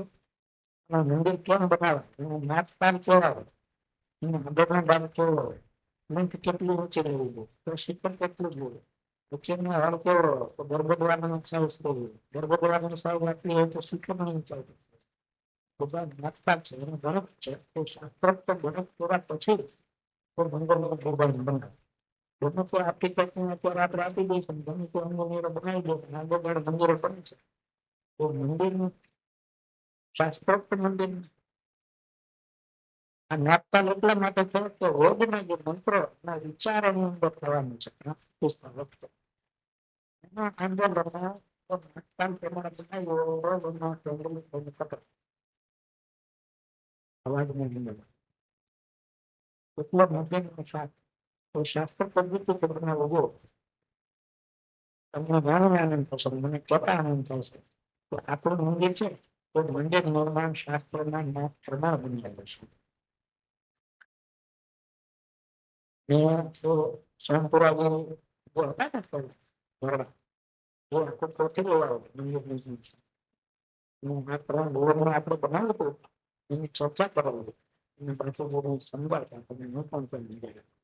એટલે એમાં કહ્યું કે આટલો માપ આપણે આને રાખીશું તો શિખર આટલું જોશે, આનું આમ જોશે અને બસ આટલું રાખવું પડશે. એટલે આપણું મંદિર બરાબર તો ગણિત પ્રમાણે. પછી બીજું શાસ્ત્ર મેં તૈયાર કર્યું કે મૂર્તિ નિર્માણ શાસ્ત્ર. મૂર્તિનું નિર્માણ પણ એ શાસ્ત્રના માપતાલ પ્રમાણે એની આકૃતિ પ્રમાણે અને બધા ચિત્રો આપેલું મૂર્તિ નિર્માણ શાસ્ત્ર આકૃતિ આપેલી છે. કયા બે દેવીની કેવી આકૃતિ બનાવવી જોઈએ, અંગભંગ કેવો જોઈએ, હાથમાં કેવા આવવું જોઈએ, શું આપવું જોઈએ, મુખારવણ કેવા હોવા જોઈએ, એમના કોષ કેવા હોવા જોઈએ, માથા મગજ કેવો હોવો જોઈએ, બધું જ એમાં વિગતવાર લાગે છે. એ પ્રમાણે જો મૂર્તિ બને અને મંદિરની સાઉથ પ્રમાણે મૂર્તિ જોઈએ. અને મૂર્તિ નિર્માણ શાસ્ત્ર તો એમ પણ કહે છે એવું જ મંદિર નિર્માણ શાસ્ત્ર પણ કહેતો હોવું જોઈએ. મૂર્તિ નિર્માણ શાસ્ત્ર એમ કહે છે કે મૂર્તિ ઘરના શિલ્પી પણ મૂર્તિ કરવી હોય ત્યારે જે પથ્થરમાંથી મૂર્તિ ભરવું હોય તો પથ્થરનો પવિત્ર કરવો જોઈએ, અથવા પંચામૃતની પછી એની વિધિવત પૂજા કરે અને પૂજા વિધિ કર્યા પછી એને આંકડું મારવું જોઈએ અને તે દિવસ કોર્સ સુધી એની પર શયન કરવું જોઈએ અથવા ઘાસ પર શયન કરવું જોઈએ. પથારી છોડાય એને બ્રહ્મચર્ય પાડવું જોઈએ. એને કોઈ રોશન રાખવું જોઈએ તો બીડી નાખવું રોશન ના હોવું સંપૂર્ણ. એટલા વખત સંપૂર્ણ પથ્થર પડે ત્યારે ગોળના મંત્ર બોલવો જોઈએ. એવી રીતે મૂર્તિ બોલો એ મૂર્તિ બને. મૂર્તિ પૂરી થાય પછી જ એનાથી આ વ્રત છૂટે. મને એક બાળક હતા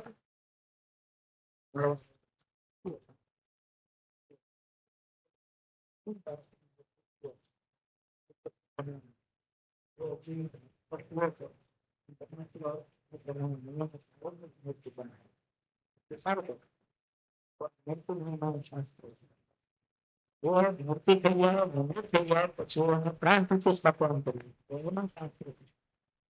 એને મંત્ર તો વધુ પ્રાણ પ્રતિષ્ઠા થાય અને ગુણ મિશ્ર ચૈતન્ય પ્રાપ્ત કરવું હોય એવી વસ્તુ જો પ્રાણ પ્રતિષ્ઠાનો મંત્ર બોલો ત્યારે મૂર્તિમાં ચૈતન્યની પ્રવેશ એ દેવના દર્શન કરવાનું બહુ છે. શાસ્ત્ર દેવ દર્શન કરો અને દેવ પૂજન પછી મૂર્તિ નથી થતો પ્રાણ સંસાર થયો એટલે એમાં ભગવાનનો ચૈતન્ય શાસ્ત્ર મંદિર પછી ભગવાન શું કર્યું મંદિર પવિત્ર થઈ જાય. એમાં બહુ પૂજન હતું. પૂજન પણ થોડો ઉપચાર પૂજન વિધિ છે શાસ્ત્ર અને ગોળ મળે ને એને પૂજા કરાવી જાય તો ભગવાન વિધિપૂર્વક પૂજા કરવી જોઈએ. ગમે તેમ આડેધડ પૂજા નથી. પૂજન દર્શન કરવા બહુ પૂજન મંત્ર જપ કરો. ગુરુ મંત્ર નો જપ કરવો જોઈએ. મંત્ર ગુરુ નથી મેળવો મેળવો આપણે ગપ્પો જાતે ચોપડીમાં ચલાવીને મંત્ર જપતા નથી એ ફળદાયી ના છે. ચોપડીમાં રીંગણા ચિતરેલા હોય છે એનું શાક કરવું તો ખવાય. ચોપડીનો મંત્ર મેળવો એનો સ્વાદ ના આવે, એનું ફળ ના મળે. અને મંત્ર કોઈ મિત્ર પાસેથી કે સામાન્ય વ્યક્તિ પાસેથી સાંભળો તો પણ ફળદાયી. એવા ગુરુ પાસેથી મંત્ર મળવો જોઈએ કે જેમને મંત્ર ચૈતન્ય સિદ્ધ કરવું હોય. અને મંત્ર ચૈતન્ય સિદ્ધ એટલે શું તે સમજો. મેં કહ્યું ને કે ઋષિ મુનિઓએ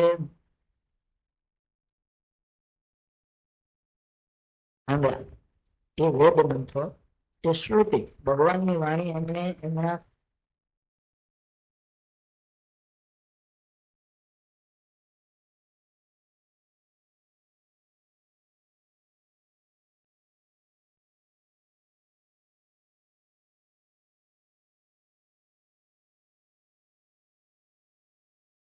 ઋષિ મુનિઓ એના દ્રષ્ટા અવશ્ય છે. કેમ કે એમણે સાક્ષાત્કાર કર્યો એટલે દ્રષ્ટા કહેવાય અને એના શ્રોતા પણ કહેવાય. એટલે કહ્યું કે શ્રોત્રિય અને બ્રહ્મનિષ્ઠ ગુરુ હોવો જોઈએ. એ શ્રોત્રિય એટલે જેને સાંભળ્યું તે અને બ્રહ્મનિષ્ઠ એટલે જેમને બ્રહ્મમાં સ્થિરતા થઈ છે, બ્રહ્મનો સાક્ષાત્કાર કર્યો છે. કે ઋષિ મુનિઓ શ્રોત્રિય બ્રહ્મનિષ્ઠ ગુરુ હતા.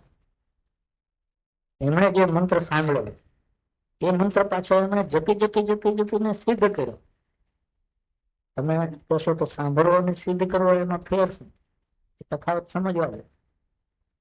આપણે જે કંઈ સાંભળીએ એના આંદોલનો આપણા કર્ણેન્દ્રિય દ્વારા અંતઃકરણમાં જાય છે અને ત્યાં હૃદયમાં અંતઃકરણમાં એના આંદોલનો સ્થિર થાય. સાંભળીએ આની મૂળે તો છે ને આપણે ખબર છે અને એ આપણા પડદા ઉપરથી અંદર તો જાય છે ને અવાજ એ અંતઃકરણમાં સ્થિર થાય. એ અંદર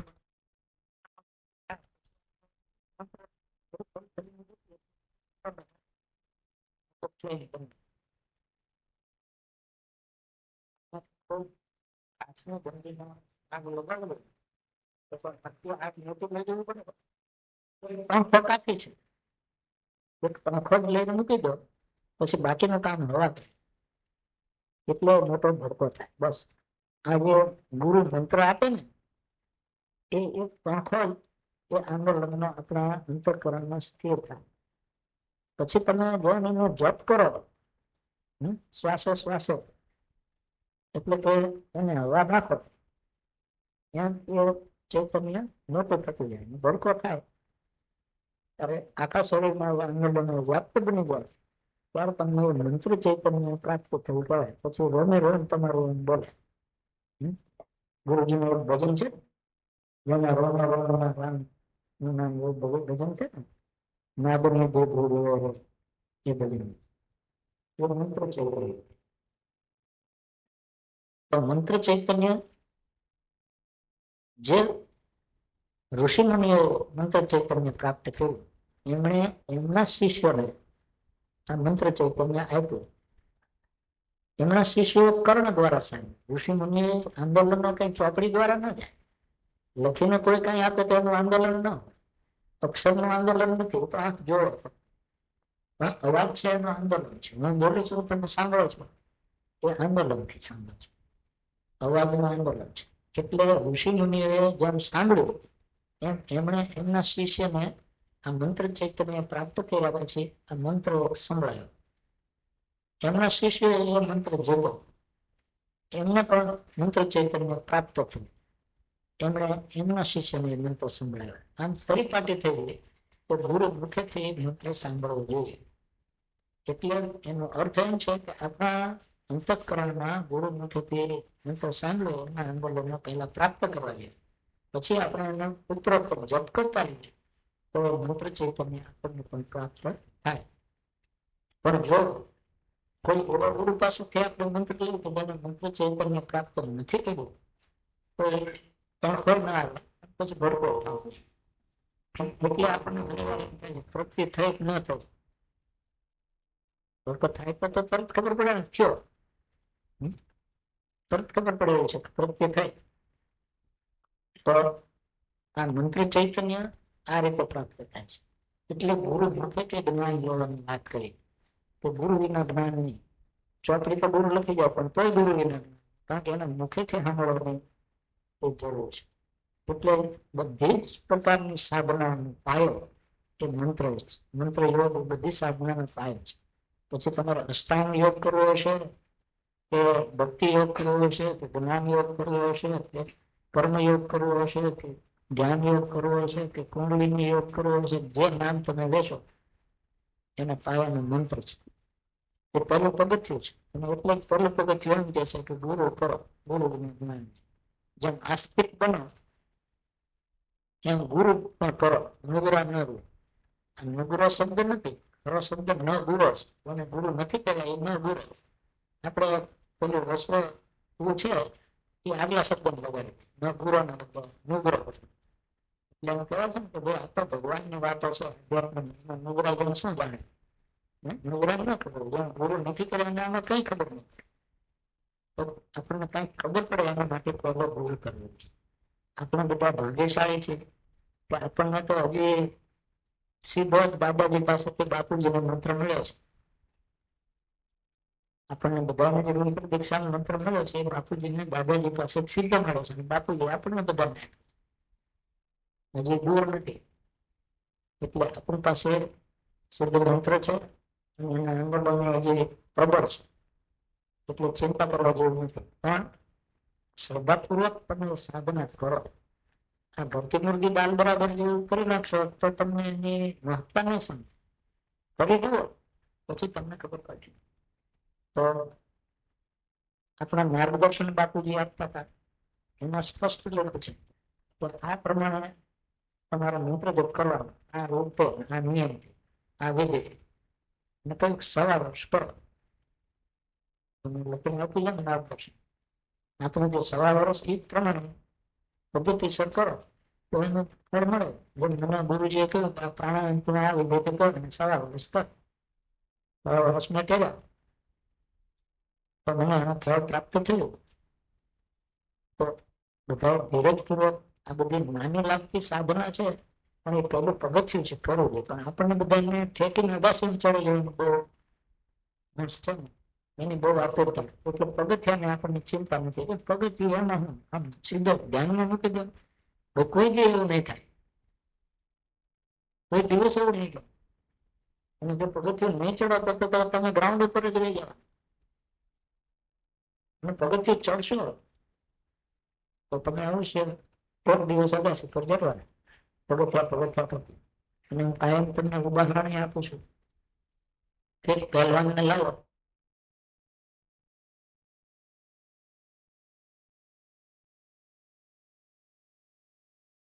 આગળ પર ચડી જશે. પહેલવાનને બધું આપો એ ભલે ખેંચતો હોય. અને એક નાનું બાળક લો જેને હજી ભાખડિયા ભર ચાલતા આવડે છે, એને નાના નાના પગથિયા પાસે મૂકો અને જો ઉપર ચડ ઉપર ચડ તો કોઈ દી મહેનત કરતો કરતો એક પગથિયું ચડી જાય આપણે પાણી પાડે તો એવો નજીક મસ્ત મળી જાય તો સાબાસ બીજું વખત તો એમ કરતા કરતા બીજી ચડી તો બાળક કોઈ દિવસ સાબાસ ભલો ફાંકશે અને પહેલવાન ઠેકતો રહ્યો. આ પદ્ધતિ સરળ પદ્ધતિ ચડવાનો શું લાભ છે એ બતાવે તો તમે બિલકુલ બાળક જેવા નિર્ભય છો ને તો કોઈ બી ઉદાસી કરતા નથી. જો તમને એમ કે મને પગથિયા વાળવાની નતો એવો કરવાનું કે મારે તો સીધો જ છોકરો મારવાનો, બીજા બધાના મંત્ર બંત્ર કરવો પડે, આસન પ્રાણાયામ મુનિજીને કરવા પડે, બાકી મને તો સીધો જ ધ્યાન થઈ જવાનું છે. અને એની શોધમાં રહેશો ને તો તમને ધુપારા ગુરુ ઘણા મળશો. સીધો 2 કલાકનું ધ્યાન ને 5 મિનિટમાં સમાધિ એવું કરનાર રહેશો, પણ એવું કોઈ થયું નથી. એમને નથી તમને ક્યાં થવાનું? એવી કોઈની સમાધિ થાય જ નહીં, એ શક્ય જ નથી, શાસ્ત્રોક્ત વાત નથી. એ શું ઋષિ મુનિઓથી મહાન છે? ભગવાન ગીતામાં કહ્યું છે કે બહુનામ જન્મ નામ અંતે જ્ઞાનવાન માનતો હતો. ગીતામાં એ કહ્યું છે કે મનુષ્યાનામ સહસ્રેષુ કશ્ચિદ એતતિ સિદ્ધે યતતામપી સિદ્ધાનામ પશ્ચિમ નામ વેદકે તત્વ. કે હજારો લાખોમાં કોક જ આ માર્ગે ચાલી શકે એમ છે. એનો હજારો ચાલનારા નથી. હજારો ચાલનારા માંથી કોઈક એક જ તત્વ ભગવાનને પામી શકે. તો બ્રહ્મ તત્વને પામવું એ કઈ સહેલી વાત છે? પણ આજે તમને બધા એવી જાહેરાતો આપે, તમને એમ છે કે આ અત્યારે હેલા નહીં, તમારે વધારાના પૈસા વાળો ટાઈમ ન થાય તો જવા છોકરા લાભ ન. તો આ મંત્ર ચૈતન્ય પ્રાપ્ત થયેલો મંત્ર હોવો જોઈએ, તે મંત્રનો જપ કરાય. એટલે ગુરુ મુખેથી મંત્ર મળવો જોઈએ, અને ગુરુ જે મંત્ર આપે એ ઈષ્ટ મંત્ર કહેવાય. આપણો ઈષ્ટ એટલે આપણું કલ્યાણ કરનારો. ગુરુ આપણને જે મંત્ર આપે એ આપણું કલ્યાણ કરનાર. પછી કેટલાક ને એમ થાય કે આ મંત્ર નહીં તો પેલો જપો તો આ ફલાણું કે આમ જપું તો.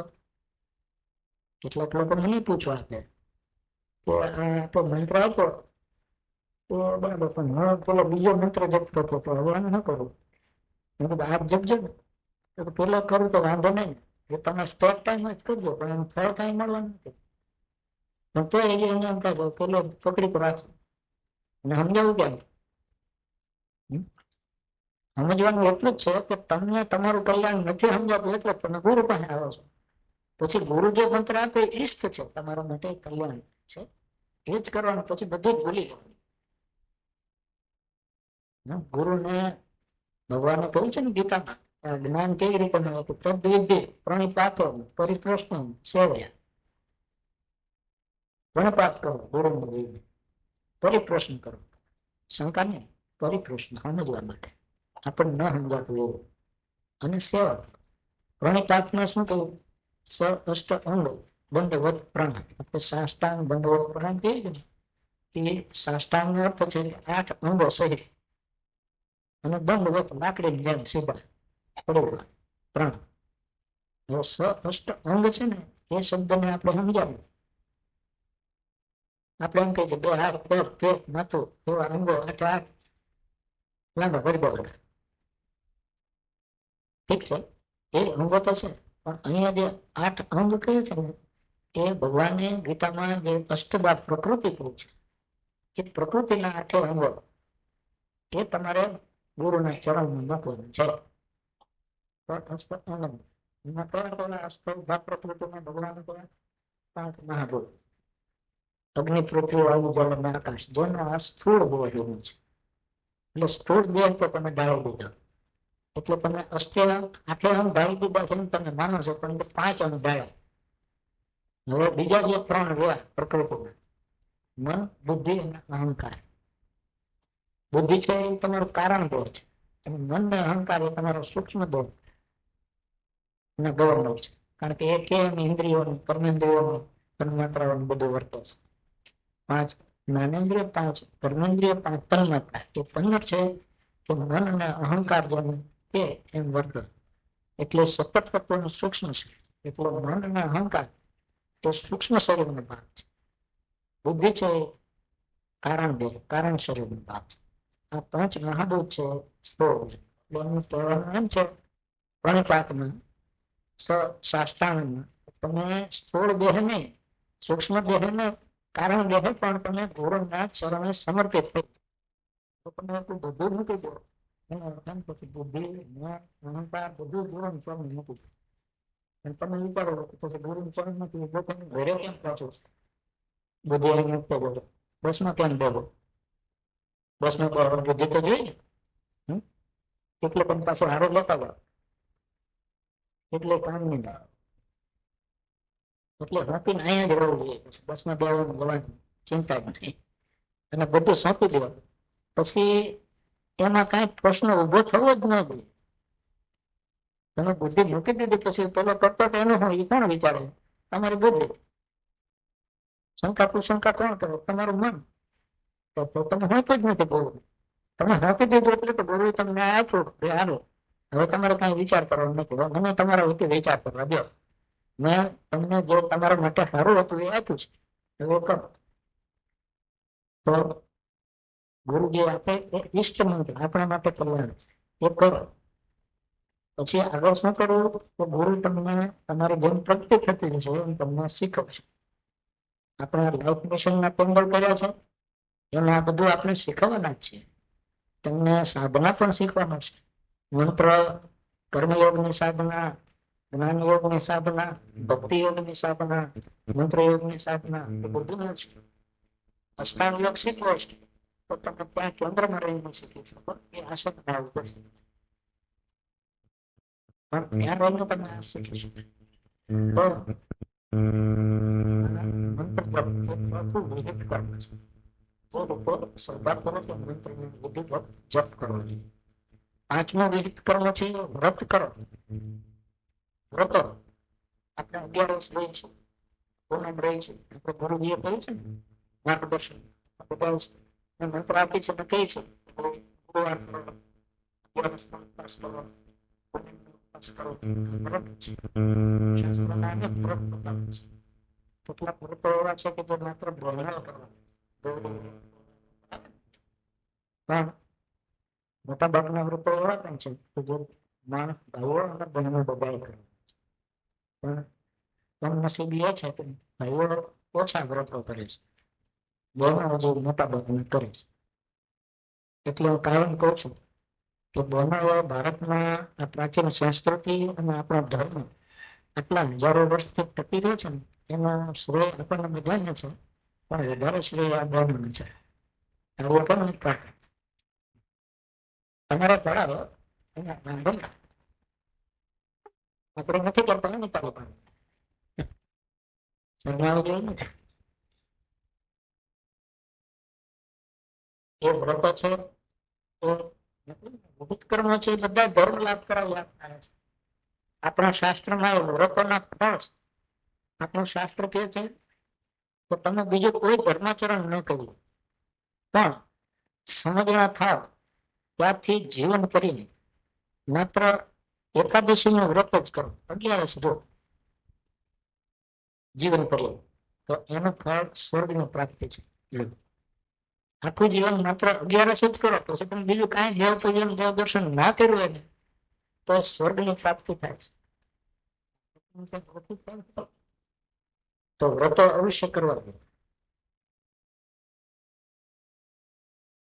તો આ વ્રત છે એ વિહિત કર્મ છે. હું કેટલીક વાર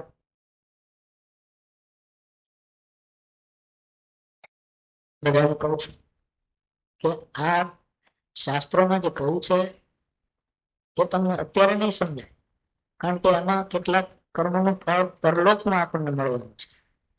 તો ધર્મની વ્યાખ્યા છે અતો અભ્યુદય નિશ્રેય સિદ્ધિ સધર્મ. અહીંયા આ લોકમાં આપણો અભ્યુદય કરે એ તો ખરું જ, પણ નિશ્રેય પરલોકમાં પણ એ આપણું કલ્યાણ કરો એનું નામ ધર્મ. અહીંયા તમે અર્થ પુરુષાર્થ ને કામ પુરુષાર્થ કરો છો એ તમને અહીંયા જ ઉપયોગી છે, આ લોકમાં. ઉપયોગી કે દુરુપયોગી એ પછી નો સવાલ છે. આપણે કમાઈ છે એનો કઈ બધો સદુપયોગ કરીએ છીએ એવું નથી, દુરુપયોગ કરીએ છીએ ને ધન સંપત્તિ. દુર્ગુણ પણ એમાંથી આવે છે. આપણું શાસ્ત્ર તો કે છે અર્થ છે એની સાથે 14 અનર્થ આવે. એટલે જ સંગ્રહ કરવાની ના પાડી છે ઋષિને. પણ જો સંગ્રહ કરશો તો એની સાથે 14 અનર્થો આવશે. 14 દુર્ગુણો એની સાથે આવવાના સંપત્તિની સાથે. તો દુર્ગુણોને દૂર રાખવા માટે, એને અળગા રાખવા માટે પણ સંગ્રહ કરવો બહુ સારો નથી. આવશ્યકતા પૂરતું જ રાખો. તો અર્થ પુરુષાર્થ અને કામ પુરુષાર્થ છે એનું ફળ અહીંયા જ આપણને પ્રાપ્ત થાય છે. અહીંયા જ એનો લાભ જે કંઈ મળવાનો છે મળે. પણ એનો ગેરલાભ છે મેં કહ્યું લાભ અને ગેરલાભ. પણ બીજા જે બે પુરુષાર્થ છે, ધર્મ પુરુષાર્થ અને મોક્ષ પુરુષાર્થ, એ તો પરલોકમાં પણ તમને લાભ આપે છે. એટલે અહીંયા ધર્મ પુરુષાર્થ આચરવાના છે, એનું અહીંનું ફળ મળ્યું હોય એમ ના વિચારશે. એ સકામ નથી, એ સકામ ભક્તિ નથી. ધર્મ છે પરલોકમાં કામ લાગે, એ નિષ્કામ ભક્તિ છે. અને એ નિષ્કામ ભાવે તમે જેટલો ધર્મ આચરશો તો પરલોકમાં આપણને કામ લાગશે. આ નિષ્કામ ભાવે તમે 11 હોય તો તમે સ્વર્ગનું ભાથું બાંધેલું બધા, તો આ પરલોકમાં જવાનું ભાથું બાંધવાનું છે. આપણે નાનકડી યાત્રા નીકળીએ છીએ તો ભાથું બાંધીએ છીએ. અહીંથી મુંબઈ કે દિલ્હી જવું હોય તો આપણે તૈયાર કરીશું, કપડા લેવું જોડે, ખાવાનું લેવું, નાસ્તો લેવો, અને અત્યારનું જવાનું બધું મળે તો એના માટે પૈસા લઈએ છીએ. પણ તૈયારી તો કરીએ જ છીએ. પરલોક જેવું હોય, પરદેશ જેવું હોય, તો અમેરિકા જવું હોય તો તમારો પાસપોર્ટ કઢાવવાનો, વિસા કઢાવવો પડે, પછી ફોરેન એક્સચેન્જ લેવું પડે, ત્યાં ઠંડી પડતી હોય તો ગરમ કપડાની તૈયારી કરવી હોય, એ બધું અહીંથી સાથે લઈને જવું છે, તૈયારી કરવી. તો અહીંની આ પૃથ્વી પરની યાત્રા માટે પૂર્વ તૈયારી કરીએ છીએ. તો પરલોકની યાત્રા છે, બહુ લાંબી છે, એની કઈ તૈયારી તમારે કરવી જ નથી. તમે કહો છો જવાનું થશે તો ભગવાન સુધી ખબર નથી અને આંખ વિચારી લો તો તમે ભગવાન તૈયારી વિના રહેજો. અને માની લો તમે તૈયારી કરો, તમારું દેખું એક બિસ્તરા બાંધ્યા, બાથું લીધું, કાચું બાથું લીધું, તો ઘરવાળા તો તમને બહુ દેવા છે. નામ બોલો ભગવાન થાય તો આપણે કોઈ ભગવાન લઈ જવું નથી, કોઈને પાણી બોલાવવું છે, ખાલી હતા હોય ખાલી થઈ ગયા. આપણે જોયું છે એમના હાથમાં તો બહુ રૂતી હોય ને તો આપણે હોવું જોઈએ કે ભગવાનને કામનું નથી. આપણે જાણીએ છીએ કે આપણે કોઈને કાંઈ આપ્યું નથી, બધું રાખેલું, બંગલા મોટર બધું આનું રહ્યો. અને તો આપણને એમ છે કે આ તૈયારી કરવી, બસ એ તૈયારી નથી કરવાની. પરલોકનો બાથો ધર્મ છે. શાસ્ત્ર કે છે ધનાને ગુણાવો, પશુઓ ગોસ્ત, મારો ગૃહદ્વારો તથા સ્મશાન બોહસ પુતાવાનો, પરલોક માર્ગો ધર્મનો બહુ વૃક્ષ ઓકે કે છે તો ધનાને ગુણાવો, બધું ગુનો કરવી જાય. બંગલા મોટો બંગલા બધું ખેતીની જમીન, પશુઓ ગોસ્ત, આપણે ત્યાં ગાયો ભેંસો ઘોડા બકરા કાંઈ પશુધન હશે ને તો બધું કોરમાં રહી જાય. એ કામ રમી કુટુંબ કબીલાની વાત કરો તો મારું ગૃહ દ્વારે અર્ધાંગીની કહેવાય પત્ની હતી, પુરુષનું અર્ધું જીવન સંગાતું, આખું જીવન જે સંગાત આપો તો પછી ના જીવન સંગાતું નહીં, અહીંયા જીવન હોય કામ. એટલે કહું તો મારું ગૃહ દ્વારે રામ બોલો બહુ રામ થઈ જાય તો પત્નીઓ ક્યાં બધું આવે, ઘરમાં બાય નાખી દે, ગૃહ દ્વારે ગૃહનો દરવાજા થઈ જાય. એને તો આગળ ગૃહ દીકરો જાઓ તો બધા પકડી રાખે, ન ગવા નારી ગૃહ દ્વાર, સખા સ્મશાન, મિત્ર હોય તો સ્મશાન સુધી આવે આપણે બરોબર. કોઈ મિત્ર સ્મશાનમાં આવું ધ્યાન કીધું તો મારો બોલવાનો બોસ તો જાય છે, મારો બહુ છે, મને સતત આવે બહુ તો સતત નથી થતો. બધા ઠંડા પાણીમાં નવાનો ના ભર બધા થવા તો મારે બરોબર સખા સ્મશાન. હવે એવું પણ આપણો ધન સંપત્તિ બધું જમીન મકાન મોટર બંગલાની રહી ગયા, આપણે પશુધન રહી ગયું, આપણે કુટુંબ કુટુંબવાળાને રહી ગયા, નોરું છોકરા મિત્ર વાળાને રહી ગયા. એવું પણ આપણો રોડ તો બોલ તમે જેને ઘણ કરો છો ને બહુ ચિતાર બોલ તમારો ચિતાર બોલા આગળ કોઈ નથી બોલતો બહુ આગળ કોઈ લઈ ચિતા સુધી આપણે ભગવાન નીચો નીચો રાખીને ફોટા પડાવવું સંવાદ કરીએ પણ આ બધા બસ સ્ટેન્ડ એક છે પરલોકના મુસાફરી શમશાન છાપરી શમશાન છાપરી છે પરલોક બસ સ્ટેન્ડ ત્યાંથી બધા બસ ન ત્યાં સ્ટેન્ડ આ નથી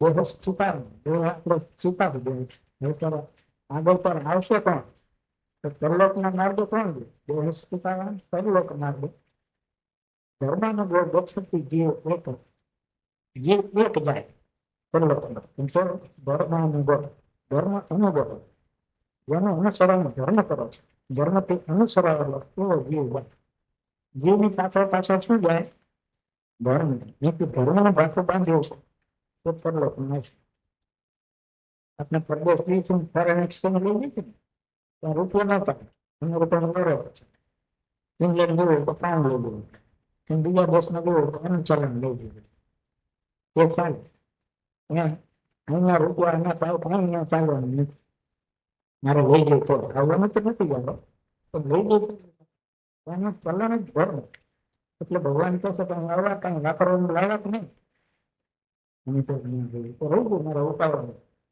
મને કોઈ મોટું જ ના આપે કે ધાતુ બાંધો રહી ગયું તો ભગવાન તો તારે ભરણ નથી લાવે જા નરક નહીં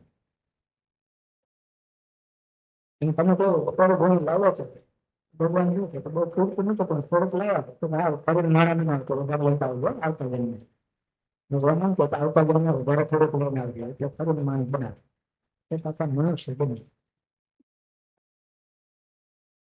હા તો ધર્મ આચર્ય નરકે જઈએ ધર્મ ના આચર્ય તો પશુ પક્ષી બનાવવું જોઈએ એનો શ્લોક છે આહાર મુદ્રા બહુમુખ એક જ સામાન્ય પશુ ભેદ નરાના ધર્મ એકો અધિકો વિશેષ ધર્મ નો ગુના પશુ ભેદ સમાન આહાર ખાવો નિદ્રા ઊંઘવું ભય આપણે મરવું નથી એટલે આ બધું પાછા મરવું નથી એટલે આપણે મકાન બાંધવું હોય છે નહીં તો આપણને કોઈ દીકરા ભારી થાય તો શાક તોડી દો તો એટલે આપણે ઘરમાં લઈએ પછી કપડા પહેરીશું તાપ ના લાગે એટલે શરદી ન થાય તાવ ના આવે માંદા ન પડીએ નહીં તો માંદા પડીએ તો મરી જાય આમ મરવું નથી એનો ભય મરવાનો છે એટલે આ બધું આપણે ફાંકા માંડીએ છીએ આહાર નિદ્રા ભય અને મૈથુન બાળ બચ્ચા પેદા કર્યો તે આ ચાર પાનો છે એક જ સામાન્ય આ સામાન્ય કર્મ છે પશુ ભેદ નરા પશુ એ કરે છે પાનવું આ ચાર કામ આપણે કરીએ ત્યાં સુધી આપણે પશુ જેવા છીએ ખાવાનું ઊંઘવાનું આપણું રક્ષણ કરવાનું બંગલા બાંધવાનું પહેરવાનું કપડા અને બાળ બચ્ચા પેદા કરવા એ તો સામાન્ય પણ માનવી માટે ભગવાનનો વિશેષ પુરુષાર્થ મૂક્યો પશુ માટે નહીં પશુ કરતા માનવ વિશેષ છે એટલે કોઈ ધર્મ એક અધિકો વિશેષ ધર્મ એ એક વિશેષ પુરુષાર્થ છે માનવી પણ જો આપણે માનવી તેના પછી આ ચાર કામ જ કરીએ સામાન્ય અને ધર્માચરણ ન કરીએ તો કહું તો ધર્મનો હિના પશુ દેહી સમાન ધર્મ વિહીન માણસ પશુ સમાન એટલે ભગવાન તો કહેવાય કે ધર્મ હિના પશુ દેહી સમાન ત્યાં ત્યાં ધર્માચરણ કર્યું નહીં મેં તમે માણસ બનાવવાનું મેં તો રોગા તો પશુ બને તો પક્ષી બને પછી આપણે પહોંચડું લાગવું પશુ બને તો પૂંછડી લાગે અને પક્ષી બને તો પૂંછડી કૂતરો ઘોડો દીવાનો ભેડો ઈંડો હાથું ગમે તે બને પણ પૂંછડી પર હોય ને એમ ચકલું કબૂતર કાગડો ગમે તે બને એમાં પૂંછડી હોય તો પશુ પક્ષીના અવતાર આવે માણસ જન્મ મળવા પછી જો ધર્માચરણ ચૂક્યો છો પશુનું ગુણ જીવન જીવવા પડે આ જો બંગલા બનાવું છે ને કમાય છે ને એને બાર બચ્ચા પેદા કરવું છે એટલે તો પશુ પક્ષીઓ થાય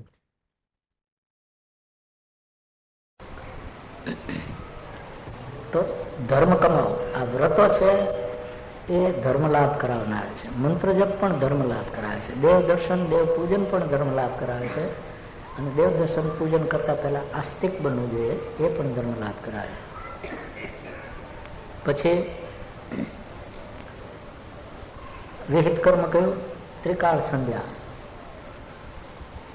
સૂર્યોદય સમયે સંધ્યા કરો, મધ્યાહન સમયે સંધ્યા કરો બપોરે, અને સૂર્યાસ્ત સમયે સાયંકાળ સંધ્યા કરો. 3 સમય સંધ્યા કરો. એ ધર્મ લાભ કરાવી આપે છે. આપણામાંના મોટા ભાગને એમ સમજે છે કે સંધ્યા પૂજા બ્રાહ્મણે કરવાની. જોકે હવે તો બ્રાહ્મણો ડાયા છે, એ સમજે છે કે આપણે કરવાની નથી, એટલે હવે લગભગ કોઈને કરવાની નથી. પણ શાસ્ત્ર તો એમ કહે છે કે દરેક માનવીએ કરવાની છે. આપણે બધાને માટે ત્રિકાળ સંધ્યા કહી છે. ત્રિકાળ સંધ્યામાં શું આવે છે તમને ખબર છે? એમાં આસન પણ આવે, આસન કેમ બાંધવું, પછી એમાં પ્રાણાયામ આવે, એમાં મુદ્રાઓ આવે, કઈ મુદ્રા કરવાની, એમાં ન્યાસ આવે, ઇન્દ્રિયોનો સંયમ કરવાનો, એ ન્યાસ આવે. તો આ બધો યોગના પ્રાથમિક અંગો છે ત્રિકાળ સંધ્યામાં. દરેકને કરવાનું કહ્યું છે ને 3 કાળ કરવાનું કહ્યું છે. હવે જો કર્યું હોય તો આમાં અષ્ટાંગ યોગમાં કાંઈ સમજ પડે ને, સીધો ઠેકડો કેવી રીતે તમે મારો? તો ત્રિકાળ સંધ્યા પણ કરો, એ ધર્મ કાર્ય છે, વિહિત કર્મ છે, એ કરવી જોઈએ. આપણે આ કેન્દ્રો શરૂ કરીએ છીએ એમાં એક ત્રિકાળ સંધ્યા પણ બધાને શીખવીશું, કરવા લાયક છે. પછી 7મું વિહિત કર્મ છે એ દાન ધર્મ. દાન કરો.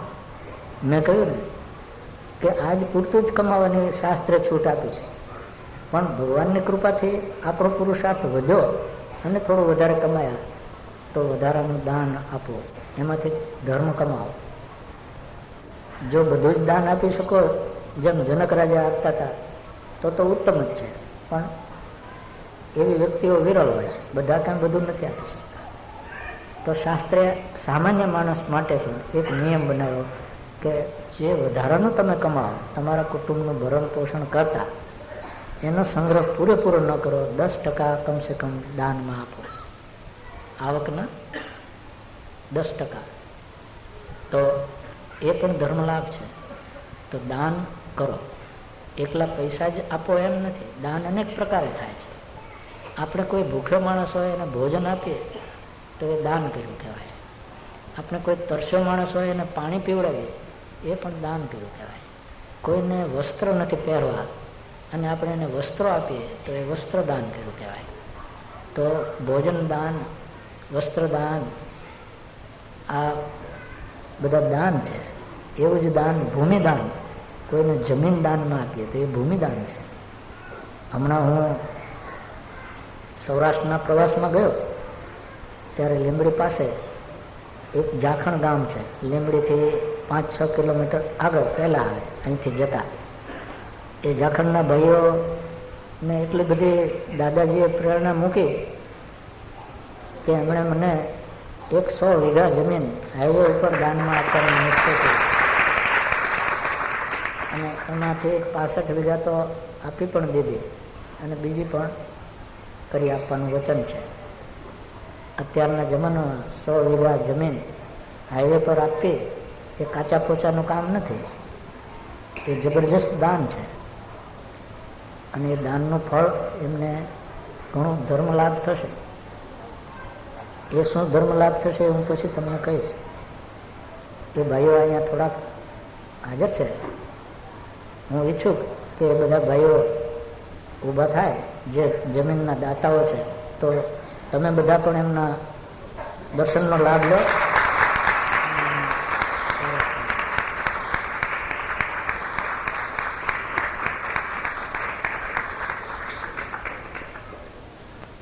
તો ભૂમિદાન પણ આપી શકાય, ગોદાન, ગાય પણ દાનમાં આપી શકાય, વિદ્યાદાન, વિદ્યા પણ ભણાવીને દાનમાં આપી શકાય.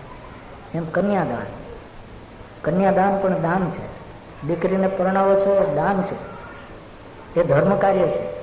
દીકરાને પરણાવો એ દાન નથી, એ ધર્મ કાર્ય નથી. તમારી કિંમત કેટલી સમજી ગયા ને? તમે ગમે એવા હો, ગમે તેટલા હો, કાંઈ ધર્મ લાભ થાય નહીં માતા પિતાને. અને આ એક દીકરી હોય તો ધર્મ લાભ કરાવ્યા. મને કેટલાક ભાઈ બહેનો આવીને કહે કે મુનિજી અમારે બધી દીકરીઓ જ છે, કે એવા આશીર્વાદ આપો કે એક દીકરો થાય. એટલે હું કહું કે ભાઈ ભગવાને તમને તો આશીર્વાદ આપી જ દીધા કહેવાય, દીકરાને હવે શું કરવો છે? ધોઈ પીવો છે? આ દીકરીઓ જ હારી છે. તમને આપણે પડે તાળીઓ આપણાથી પડે. દીકરીઓ આપી છે તો ભગવાને તમને ધર્મ લાભ કરવાની તક આપી છે. કદાચ તમારે બધા દીકરા હોત ને તો બધાને પરણાવત, પણ કાંઈ ધર્મ લાભ થાત નહીં.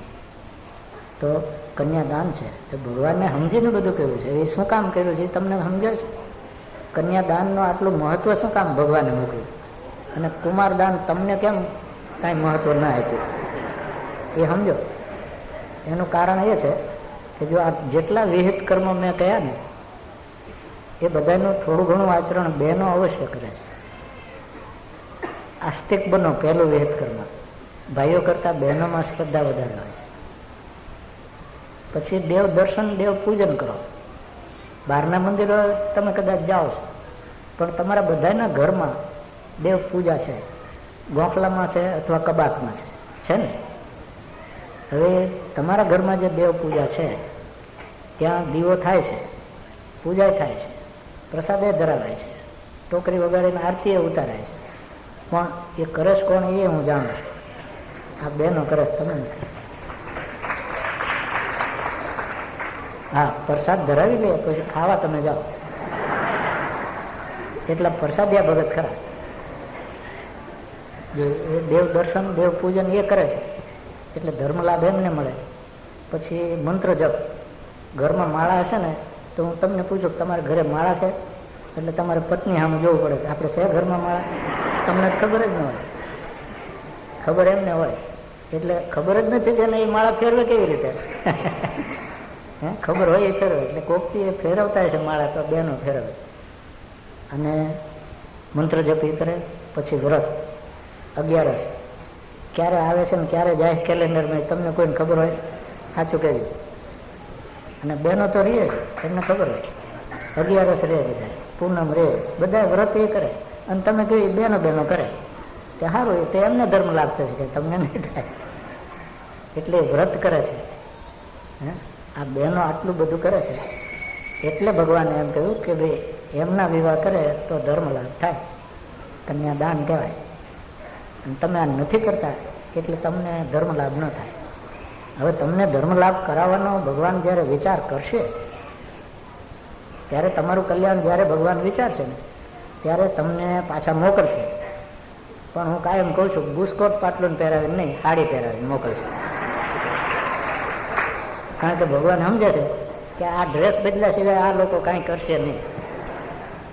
એટલે આપણે સમજવાનું છો, આપણે કંઈ એવો કરવાનો ભગવાન પાસે લખાવી નથી આવ્યા કે આ જન્મે પુરુષ છે તો કાયમ હવે આપણે તો પુરુષ જ રહેવાના. એ તો રોલ બદલાઈ જાય છે. ગમે ત્યારે આપણે બીજો રોલ ભજવવાનો આવી જાય. એટલે જો આમાં ધર્માચરણ નહીં કરતા હોય તો ભગવાન વિચારશે ત્યારે આમાં કરતા હોય તો આમાં જવા દો. આત્માનું કલ્યાણ તો કરવું જ જોઈએ કે.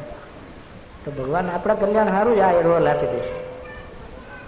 મારી પાસે કેટલીક વાર આપણા બંધુ ભગીનીઓ આવે, પતિ પત્ની હોય, અંદર કાંઈક તો ઝઘડો કોક વાર તો થાય ને ભાઈ. એ તો સામાન્ય છે. એટલે આવે ને એકાબીજાની વિરુદ્ધ ફરિયાદ કરે, એ ક્રોધ કરે છે ને આ ક્રોધ કરે છે ને આમ કરે. હું કહું ભાઈ જો આ સંસારનો મામલો છે ને તમે મારી પાસે પતાવવા આવ્યા છો, પણ મને સંસારમાં કાંઈ ખબર નથી. પણ હવે તમે મને ન્યાયાધીશ બનાવ્યો એટલે મારે રોલ તો ભજવવો જોઈએ ને. એટલે એક વાત તમને કહી દઉં કે જો ભાઈ ભગવાન છે ને એ તમારા બેનો રોલ બદલી શકે એમ છે, માટે સમજી સમજીને કરજો જે કરો તે. આ વખતે પતિ બનાવો તો આવતા જન્મે પત્ની બનવાનો વારો આવી જાય ખરો, પછી ઠોહા માર્યા ઠોહા ખાવા પડે એવું છે.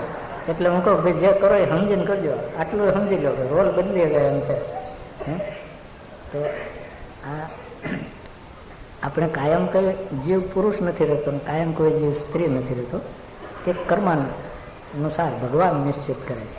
તો આ બધું ધર્માચરણ કરે છે, બહેનો કરે છે. એટલે આપણે જો આમાં નહીં કરીએ તો પછી પેલું બનવું પડશે.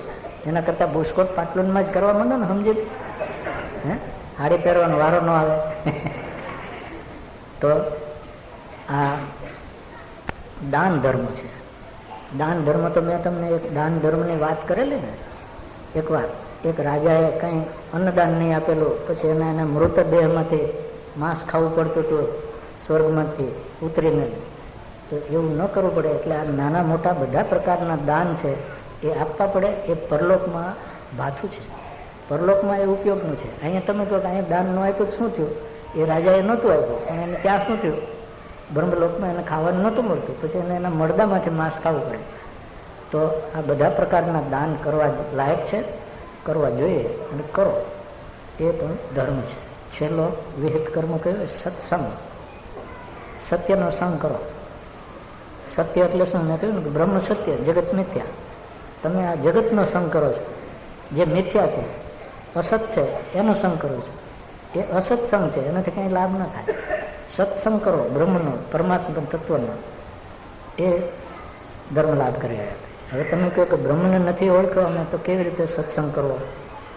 તો આપણા ઋષિમુનિએ કહ્યું કે તમે બ્રહ્મને ઓળખતા નથી તો બ્રહ્મ વિશે સમજો શાસ્ત્રમાંથી. તો શાસ્ત્રને વાંચવું, એને સમજવું, એમાંથી જ્ઞાન મેળવવું, વિવેક બુદ્ધિથી એને આપણા આચરણમાં ઉતારવું, એ સત્સંગ છે. આપણા કેન્દ્રોમાં આપણે આ સત્સંગ કરીએ છીએ, એમાં શાસ્ત્રનું વાંચન પણ રાખ્યું જ છે કે ધર્મ લાભ કરાવી આપનારો છે. બીજો સત્સંગ સંતો છે, મહાત્માઓ છે, ગુરુ છે, એમની પાસે જાઓ અને એ ઉપદેશ આપે, બોધ આપે. એ પણ અનુભવને આધારે શાસ્ત્રના સત્યો જ કે, તો એ પણ સત્સંગ છે. એટલે આપણે કેન્દ્રોમાં પણ કહીએ છીએ કે કોઈ પણ સંત પુરુષ આવે, સાધુ આવે, એમની પાસેથી પણ બે શબ્દો સાંભળો. એ પણ ભગવાનની વાત કહેશે, ધર્મની વાત કહેશે, સત્યતાનું આચરવું એ વાત કહેશે. તો એ પણ સત્સંગ છે. પછી કોઈ સાધુના એવા આપણે શાસ્ત્ર નથી અત્યારે વાંચવું, તો બીજી રીત સત્સંગની છે. આપણે બધા સાથે મળીને ભગવાનના ભજન કીર્તન કરીએ છીએ, ભગવાનના ગુણગાન ગાઈએ છીએ, એ પણ સત્સંગ છે. તો ભજન કીર્તન ધૂન એ ભેગા મળીને બોલીએ છીએ, એ પણ સત્સંગ છે. તો સત્સંગના જુદા જુદા પ્રકાર છે. આ બધા પ્રકારના સત્સંગ આપણે કરતા રહીએ તો એ પણ ધર્મ લાભ કરાવી આપે છે. આટલા વિહિત કર્મો કયા? આસ્તિક બનો, દેવ દર્શન કરો, દેવ પૂજન કરો, મંત્ર જપ કરો, વ્રત રહ્યો, ત્રિકાળ સંધ્યા કરો, દાન આપો અને સત્સંગ કરો. આટલું કરો તો તમે આવતા ભવનું ભાથું બાંધો છો. બાકી અહીંનું ભાથું તો તમે જે કમાવો છો ને બાંધો તે બાંધો, પણ આટલું કરો તો તે તમને પરલોકની યાત્રામાં કામ લાગે. તો એનું ભાથું તો બાંધવું જ પડે ને અત્યારથી, છેલ્લી ઘડીએ કાંઈ થતું નથી. તો આજે આપ સૌને મેં શાસ્ત્ર આપણને શું ધર્માચરણ કેવી રીતે કરવું, એના વિહિત કર્મો ક્યાં ક્યાં છે એના વિશે સમજ આપી, અને સાથે સાથે એ પણ સમજાવ્યું કે વિહિત કર્મ કરવાની સાથે નિષિદ્ધ કર્મ તો ન જ કરો, એ મહાપાપો છે. 5 મહાપાપો કયા ને કે જૂઠું ન બોલો, ચોરી ન કરો, સંગ્રહ ન કરો, હિંસા ન કરો, અસંયમી ન બનો. તો એ 5 મહાપાપોને તો પહેલાં બંધ કરવાના અને પછી આ કરવાનું. ને તો ખાડે ડૂચા અને દરવાજા મોકળા, એ શું કામ? એટલે પહેલાં દરવાજા પણ બંધ કરો, નિષિદ્ધ કર્મ ન કરો, અને પછી ખાડે ડૂચો મારો, પછી વિહિત કર્મ કરો, તો ધર્મનો સંચય થાય. તો આ રીતે આપણે સૌએ ધર્માચરણ કરવાનું છે. આજના મહાશિવરાત્રિના શુભ પર્વ નિમિત્તે આપ સૌ આટલી મોટી સંખ્યામાં આ પવિત્ર ધામમાં દર્શનનો લાભ લેવા પધાર્યા છો, ત્યારે આપણો થોડો સત્સંગ કરાવો અને ધર્મ લાભ આપ સૌ મેળવો. આપણને સૌને દાદાજી બાપુજીના એવા આશીર્વાદ આપણા સૌ પર ઉતરે કે આપણે સૌ ખૂબ ખૂબ ધર્મ લાભ મેળવીએ અને ખૂબ ખૂબ ભક્તિ કરીએ અને આપણા આત્માનું કલ્યાણ કરીએ અને ઉર્ધ્વગતિ સાધીએ, એવા આશીર્વાદ એમના ઉતરે આપણા સૌ પર, એવી એ બંને મહાનુભાવોને પ્રાર્થના કરી વિરમું છું.